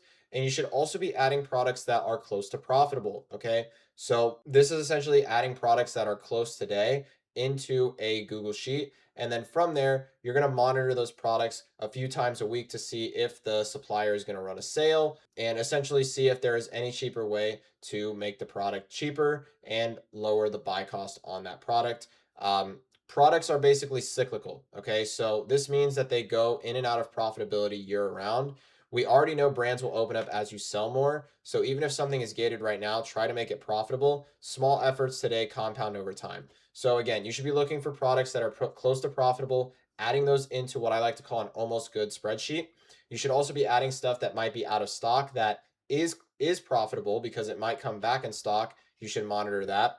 And then another extra thing, if you wanted to take it a step further with building out your catalog, which I highly recommend, is I would be slapping on what's called Keepa Price Tracker, to where essentially if you wanted to then track when the offer count or the buy box is essentially like if the offer count is falling off and the buy box is going up, you can track that using Keepa. And all you're going to do is click this track product button here. And what you're going to be able to do here is set a buy box price that you would be profitable on a particular product at. So let's assume this product here, I wouldn't be profitable until this thing hits a sale price of $22. What I can do is actually set a buy box price of 22 bucks. And then you're going to switch this to is more or is like or more. And then from here, you can set the time that you're going to actually track this product and everything like that. I would remove Amazon there so it doesn't add an extra filter. And you can actually start tracking this product. And what's going to happen is you will then give Keepa your email. And then this is going to send you an alert to your email anytime this product reaches a buy box price of $22 or more, which if it does, then you know that this is now something that becomes profitable, all because you took the time today to recognize that, hey, this product might not be profitable today, but if I could see in the past that this thing was profitable, as we could see when the, price was a lot higher here, if the price ever rises back to that profitable price, then I can go ahead and actually set a Keep a Price Tracker alert so that I can be notified when the price rises to a profitable price. All right. So the times where I'd recommend doing this the most is going to be in situations where essentially offers have just came on a listing. So if we go back to like that Lakeshore product, for example, okay, Lakeshore multiplication machine product. So if we were to go ahead and take a look at this, so I would recommend doing this for any products that are very close to being profitable, or if you're in the event where you kind of just missed getting on the sale too early and you essentially have to wait till the product falls really far in offers for it to be profitable. So like we can see a product like this, right?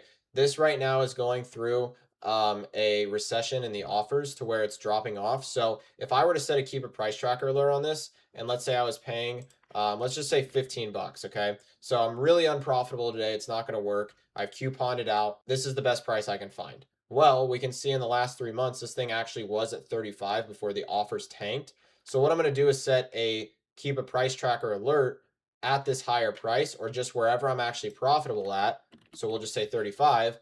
And then what that's going to do is once the price reaches 35 from all these offers falling off over time, Keepa is going to do all the legwork for us and just send us the product that is now profitable, right? And that's a really big cheat code to actually building out your product ecosystem, because it's not just about what you find profitably today. It's about building out your ecosystem correctly so that you have leads that feed you over time. And that comes from the work that you did today. So that's how you actually make a long-lasting, sustainable arbitrage business, is allowing yourself to pull leads from many different directions, okay? And that is part of building your catalog. Another way that you can build your catalog is from the profitable inventory that you find today.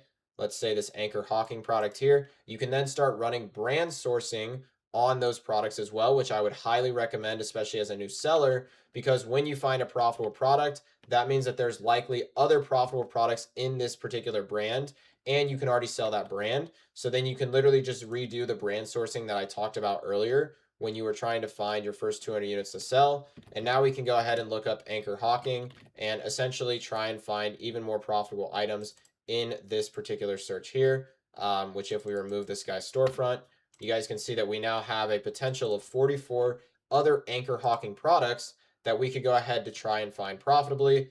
And look at all these products right here. Very nice, right?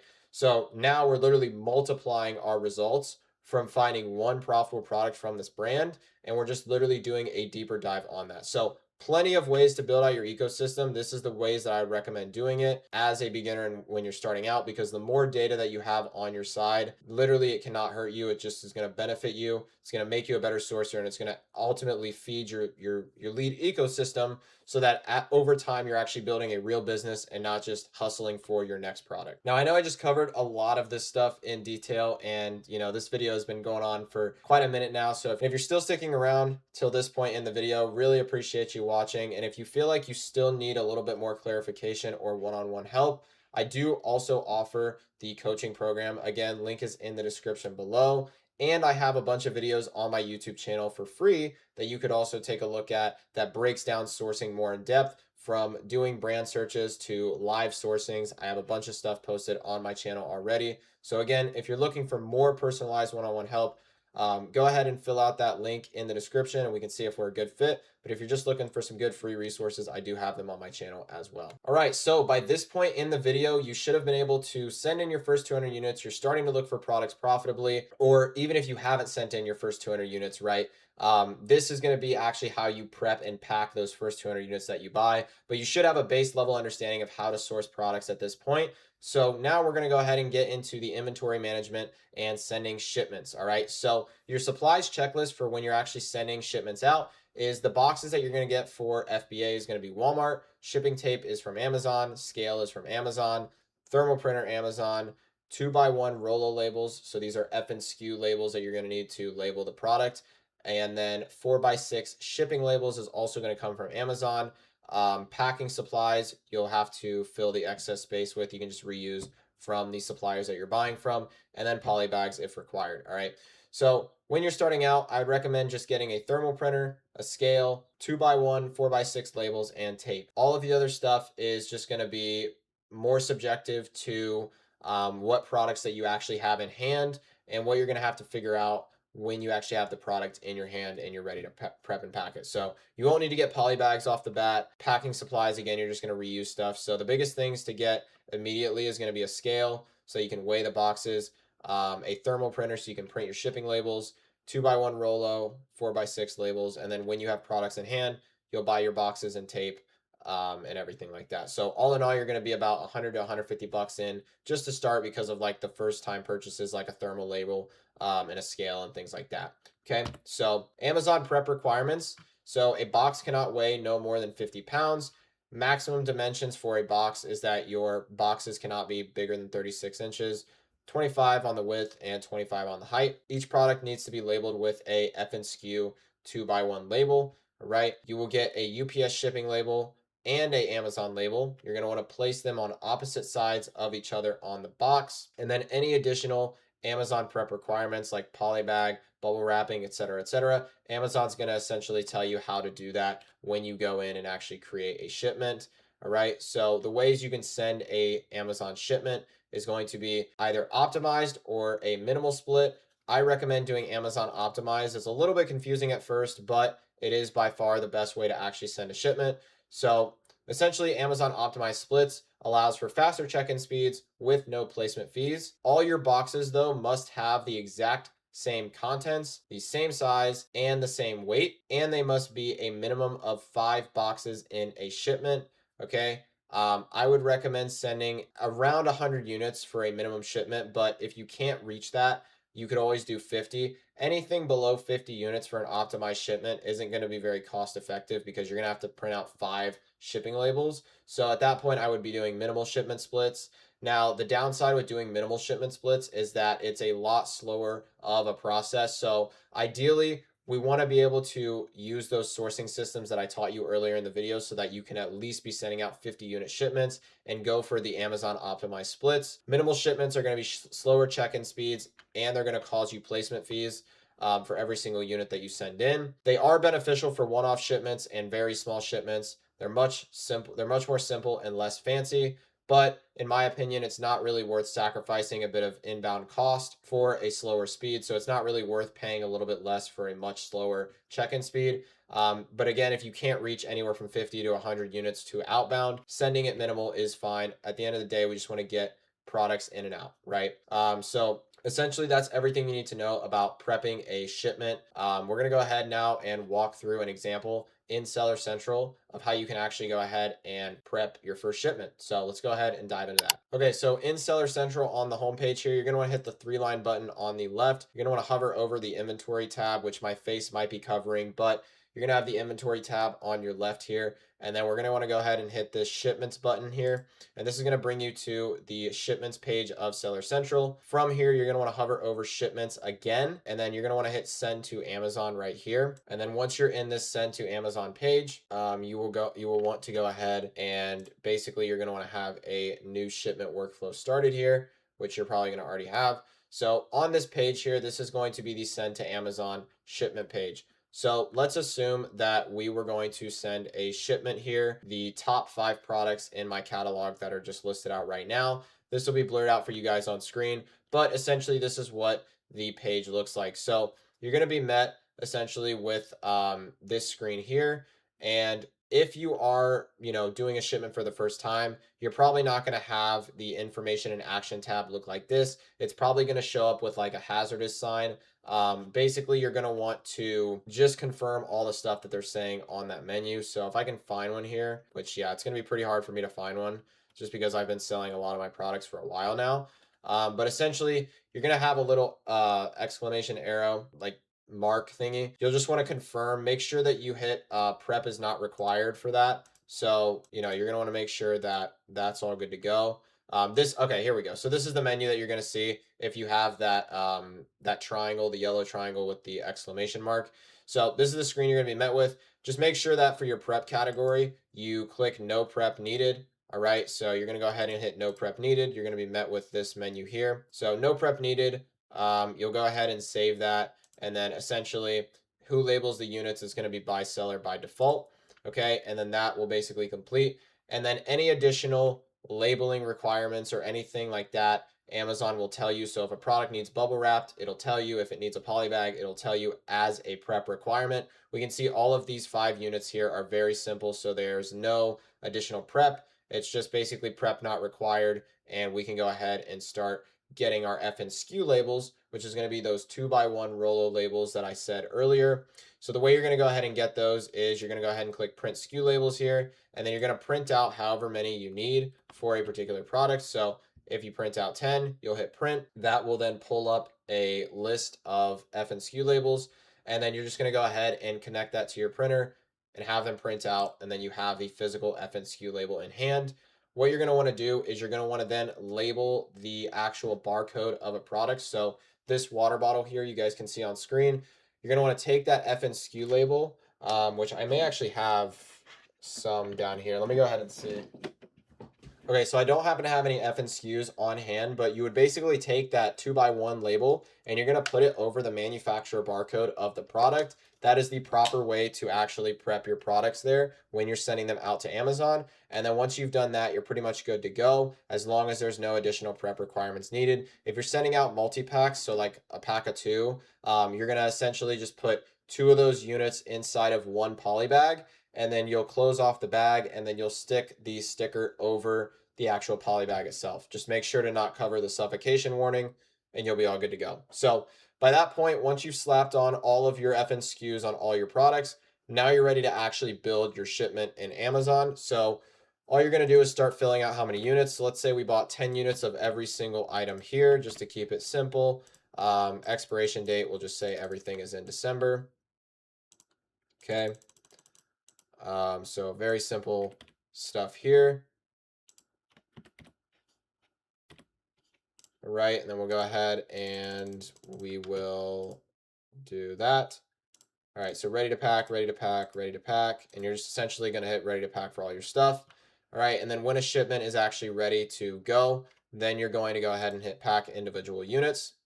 Okay, and then if you're going to send out a Amazon optimized shipment, the way you're going to do it is you're going to hit multiple boxes will be needed. If you're sending out one box shipment, you'll just hit everything will fit into one box and then fill out your dimensions. Very simple. So how many boxes? We're going to be sending out 5 boxes if we're sending out Amazon optimized shipment, because you have to send out a minimum of 5 boxes at least. So essentially, you'll then go ahead and make sure that every single box has the exact same amount of quantity per ASIN inside of each box so that it's eligible to be sent optimized. So you can see right now I'm filling out all of these to be 2 units in each box, and you'll fill out your box dimensions. So let's say we're sending out some random dimension here. You'll want to weigh your boxes as well. So let's say each box is 10 pounds. All right, there's that. And then we'll go ahead and hit the check mark on all this stuff here. And we'll go ahead and confirm the packing information as needed. All right, and then once you've confirmed your packing information, you're going to go ahead and click confirm and continue. All right, and then essentially Amazon's going to give you a list of fulfillment options that you can send this. So for example, we would be sending this shipment optimized based on the way we configured this plan, but Amazon will pretty much default you to the lowest cost shipment. You can see optimized does incur, or unoptimized, sorry, which is going to be minimal, does incur placement fees, while optimized does not. Again, we would rather pay a little bit more for optimized shipments just to get our products checked in a lot faster and selling through.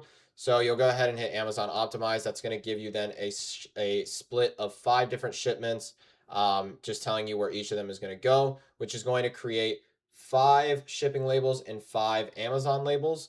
And the way you're going to want to put these on your box is essentially label 1, which is going to be the, let's just say the UPS shipping label. You're going to want to put on the, let's say, top left half of the box. And then the Amazon label is going to be, the second label that you get for a box. You're going to want to put that on the bottom right of the box so that they're on opposite sides of the box, so that it's very easy for the carrier and Amazon to know which one is intended for each person. And then you're going to just basically print out your label, and you're going to go ahead and do that by hitting accept charges and confirm shipping. From there, print out your box labels, put them on the way I said, and as long as everything is FN skewed beforehand and you met all the prep requirements needed, you are pretty much now good to go ahead and send out your first FBA shipment and everything like that. Right, and then that's basically the timeline. So it's going to take roughly 2 to 5 days for UPS to deliver your shipments to Amazon. All right, it's going to take another 7 to 14 days for Amazon to check it in, transfer, and have inventory prime eligible. So rough estimate, you're going to be waiting about 2 to 3 weeks, for the transit times for your inventory to actually be ready and prime eligible. And we just went over how to send a shipment. So now we're going to be going over just some common pitfalls and things to essentially avoid when it comes to doing product analysis. So we're going to kind of shift gears back to product analysis and just go over some things that you guys should avoid when you're actually, looking to buy products so that your account can stay safe. So we're going to be talking over IP complaints. We're going to be talking over misbranded listings, and then we're going to be talking over price tanking. Now, price tanking we already covered earlier in the video, which was basically me showing the differences in trends and how that affects everything. So specifically, we're going to be talking over IP complaints and misbranded listings in this particular segment here. And we're also going to cover one more thing that I want to address. Okay, so the first things you're going to want to avoid when it comes to things to not sell on Amazon is going to be this misbranded product right here. So we can see that the actual brand name of this product is labeled Jojo Siwa, but it really is a N07 branded product. So misbranding can happen in a few ways. First of all, if the brand name down here does not match the brand name in the actual description here, okay, that's an example of a misbrand. Funny enough, the person who made this listing actually put Jojo Siwa in the listing description. But if that was missing, that's going to be an issue with a misbrand. Another example of a misbrand is what we're seeing right now, to where this is branded as JoJo Siwa, but nowhere in this product's packaging or image does it show JoJo Siwa. And I can tell you for a fact that JoJo Siwa does not own the N07 brand. Okay. So this is an example of something that's misbranded, because this is just random words slapped on this listing, to where basically the reason why this matters is if we were to go ahead and try and find this item, which I believe this one comes from Walgreens here, you guys can clearly see that on Walgreens, this does not mention JoJo Siwa anywhere in the actual listing. So when you actually buy this and you have an invoice or an order confirmation, Amazon's going to be looking to see, does the brand name actually match with what is on your invoice or confirmation, basically your documentation. And if it doesn't, that's going to give you it's going to get murky, right? It's going to get a little bit difficult for you to prove authenticity of your products. So what we want to make sure is that the brand name matches with the name that is being offered in the actual title, that the brand name and the title and the image all correlate together. And then finally, just make sure that the actual supplier you're buying from has the same brand name as mentioned in all of the details here on Amazon. And that's how you avoid misbranded stuff to begin with. All right, the next type of products that you guys are going to want to avoid is IP complaints. So if you remember me sourcing this product earlier in the video, where I essentially said, oh, at first this looks like a good product, then I came down to analyze it and saw this sharp drop off in the offer count. So this is an example of what suspects to be an IP complaint. And what this is it's considered an intellectual property complaint issued from the brand to essentially say that we do not authorize you to sell this product on our behalf. So you're going to have to now prove documentation that it's legit. And you're also going to have to get rid of the stock that you have on hand. So to avoid getting in these situations, which these can be pretty major account health risks, you want to make sure that you're avoiding charts that the offer count has sharp drop-offs like this, because that typically indicates IP complaints. All right. So the easy way to do this is after you've finished analyzing the product, you made sure it's not misbranded, you've already done your base level of analysis, you're making sure that it's a good product. The final check you're going to want to do is a couple things. The first thing is going to be this. So you're going to want to zoom out and look at the past year to first see if there's any obvious signs of IP complaints. So we can see this one might be an IP. So we're already kind of suspicious. So I would recommend zooming out to the all-time data. And then we're looking for similar drop-offs in the offer count again with this particular chart. So we can see this here is another IP complaint that was probably issued way back in the day for this product. And we can see that represented by the sharp drop-off in the offers. So this is something that I would stay away from, because we can see that there's been multiple instances of cliff dropping occurrences in the offers, when normally if sellers are just selling through a product regularly, the offer count will look nice and linear like it does over here from this time period, right, where there's really not a bunch of sharp drop-offs. But when we see a sharp drop-off like this, okay, that is a sign of an IP. Even though all sellers didn't get kicked off of the listing, it's a pretty good indication that either a regate happened or an IP happened, and altogether we just want to avoid that. All right, now the next thing you're going to want to look for as well is to check if the brand themselves is or has ever sold on the listing, because if they have, then that is also putting you at a risk to get an IP complaint. And I would strongly advise to not sell on listings where the brand currently is or ever has historically sold on the listing. So we can see here that right now the Glowing Goddess brand is actually selling on the listing. So immediately this is something I'd be passing on. But if you can't immediately tell, a good way is to do the same check as what you did for the IP complaints, to where you're looking at the all-time data, and then you're literally just going to hover over the buy box and see if the brand has ever sold this product. And the buy box line typically tells us if the brand has or not, because if they are the brand, they're naturally going to be getting more of the buy box because they are the people who made and probably own the listing. So naturally, they're going to get more of the buy box. And if you notice now, all of a sudden, no more sellers are selling on this listing, probably because a good amount of them ended up getting a complaint. Maybe not an IP, but definitely something that ended up having them get kicked off. And that is a indicator, because the brand was selling this since this listing has been live. So anytime you guys do see the brand selling or has ever sold, that is another thing that you should stay away from. So to sort of recap, stay away from the brand selling on the listing, stay away from signs of IP complaints, and then also stay away from misbranded products like we saw with the Jojo Siwa example, to where you can't prove that that's the actual brand on an Amazon invoice. Okay, and we can see that I left examples of all this type of stuff here. So we can see that the price spiking instance that I described earlier in the video. Okay, avoid stuff like this unless you have the margin to eat the loss there. Avoid IP complaints like this, where we can see again another sharp drop off. This one absolutely killed the listing off for pretty much the entirety of its life cycle. Avoid the brand not being correct. So in this example, we can see the brand is BUTO, so Buto, but the title says Boots N07, and it's clearly an N07 product, so this is not correct either. And then also avoid if the brand themselves is selling on the listing, like we see here with Row Nutrition. They are currently selling on that listing, and that is something that you are going to want to avoid to make sure that you are staying safe and not violating terms of service and putting your account at risk. And now, using all of this stuff that we've came to at this point in the video is exactly how I was able to actually start finding success early in my Amazon career, from all the way back when I was posting on Twitter. And it's actually the exact same way that I was able to help my first ever student back a year ago at this point almost, Kyle, to where he had came to me after selling on Amazon for over a year on his own. And he wasn't brand new. He understood the basics, but he told me that he just didn't have a real strategy like I've given you guys in this video today.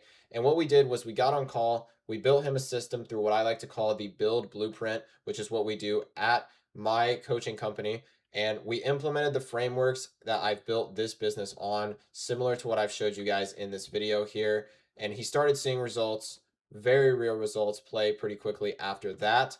Okay, so this is essentially what his sales started looking like before we were working together. You guys can see he had only 2 reviews. He had $1,700 sold in the past 30 days. 6 months later, he's selling, $28,000 in a single month.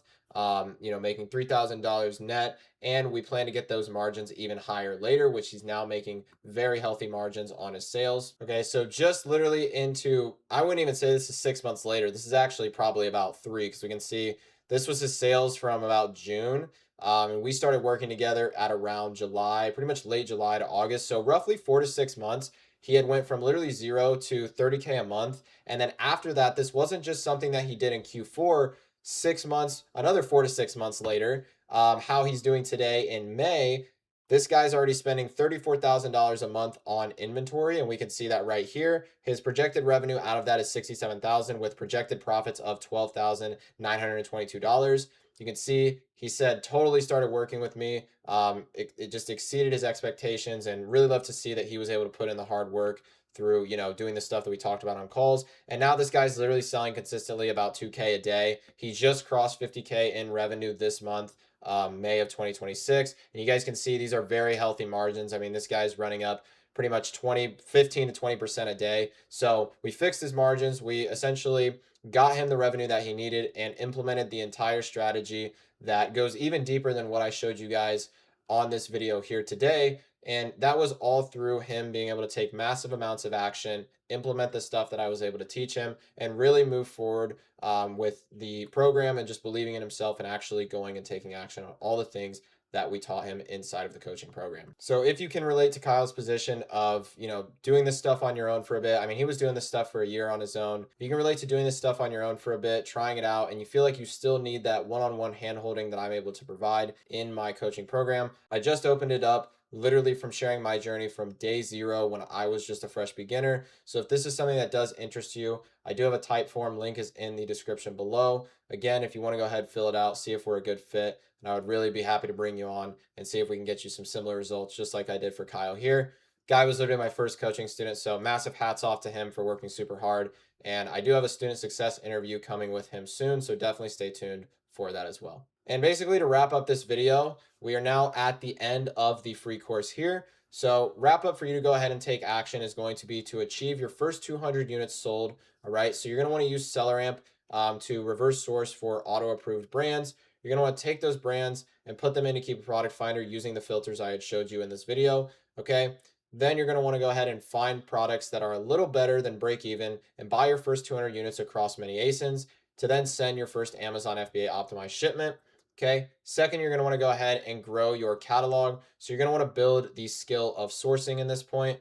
While you're waiting for those 200 units to check in, now you should be sourcing for profit like I showed you how to do in this video. Get on a good starting point, stock sellers with less than 10 reviews, get their storefront, plug them into Keep Product Finder with the same filters as before, save gated brands, almost good leads, out of stock leads, set Keep a price trackers, build out your ecosystem over time. Look for leads with a minimum margin of 13%. You're going to use Keepa to analyze and vet products. Cycle repeats, and you will naturally have more brands approved as you continue selling over time. In the timeline that I expect to see success for most people if they follow this roadmap is that month one, it's going to be slower. It's drier sourcing sessions. You're limited on everything you can sell. So just get your first 200 units sent to Amazon. All right. Your second to third month, things are going to start unlocking. Your catalog starts to build out, feels more like a system. You're actually starting to see real proof of concept. You're starting to make some money, which is where we want you to be within your first 90 days. Month 6 is really where things separates. All right. People who are consistent at this point are really compounding their efforts, like we saw with Kyle. Quitters have already left and less competition for you to compete with. And by year one, you have likely built something that is real. You've built a business on a real foundation. You may even have a team helping you buy back your time. And now you get to choose if you want to scale for more, focus on systems, giving yourself more time to do whatever it is you want. And I've made videos on all of that higher level scaling stuff for advanced sellers on my channel. I post literally 3 YouTube videos a week talking about Amazon, even stuff about my journey, what I'm going through. So there is plenty of content on my channel if there's more resources and things you need on more specific topics that I covered in this video today. And one more thing, because I did not forget, here is the inventory spreadsheets that I would recommend using as a beginner. It basically just goes through all the stuff you're going to need to start out. So you'll just need basically a place to track your inventory, track any orders if you get canceled orders, track any gift cards when you're buying gift cards from Cardbear, and tracking any external costs like boxes, supplies, things like that. It's all laid out here in this inventory tracker here. Here is the seller amp field mapping. So what I'll do is I'll leave a link in the description for all the resources like the inventory spreadsheets and everything that you're going to go ahead and need to get started and everything like that. The buy sheet as well. So when you're actually purchasing products, you're going to want to send those into a separate sheet. I have a buy sheet listed out right here and has a few examples that we see here on screen. All right. These are similar examples here that I'm going to leave a link for in the description as well. And then almost good products. So it has your brands list when you're adding brands that you're either restricted in completely, gated where you might want to monitor them, and then almost good products here as well, to where if you're close to being profitable, we have products in here as well. So I'm going to be leaving links for all of these, and you're going to be able to already see the field mappings. So perfect for you guys who are just downloading it right from this video. You can set the field mappings up on SellerAmp by simply going into your settings here.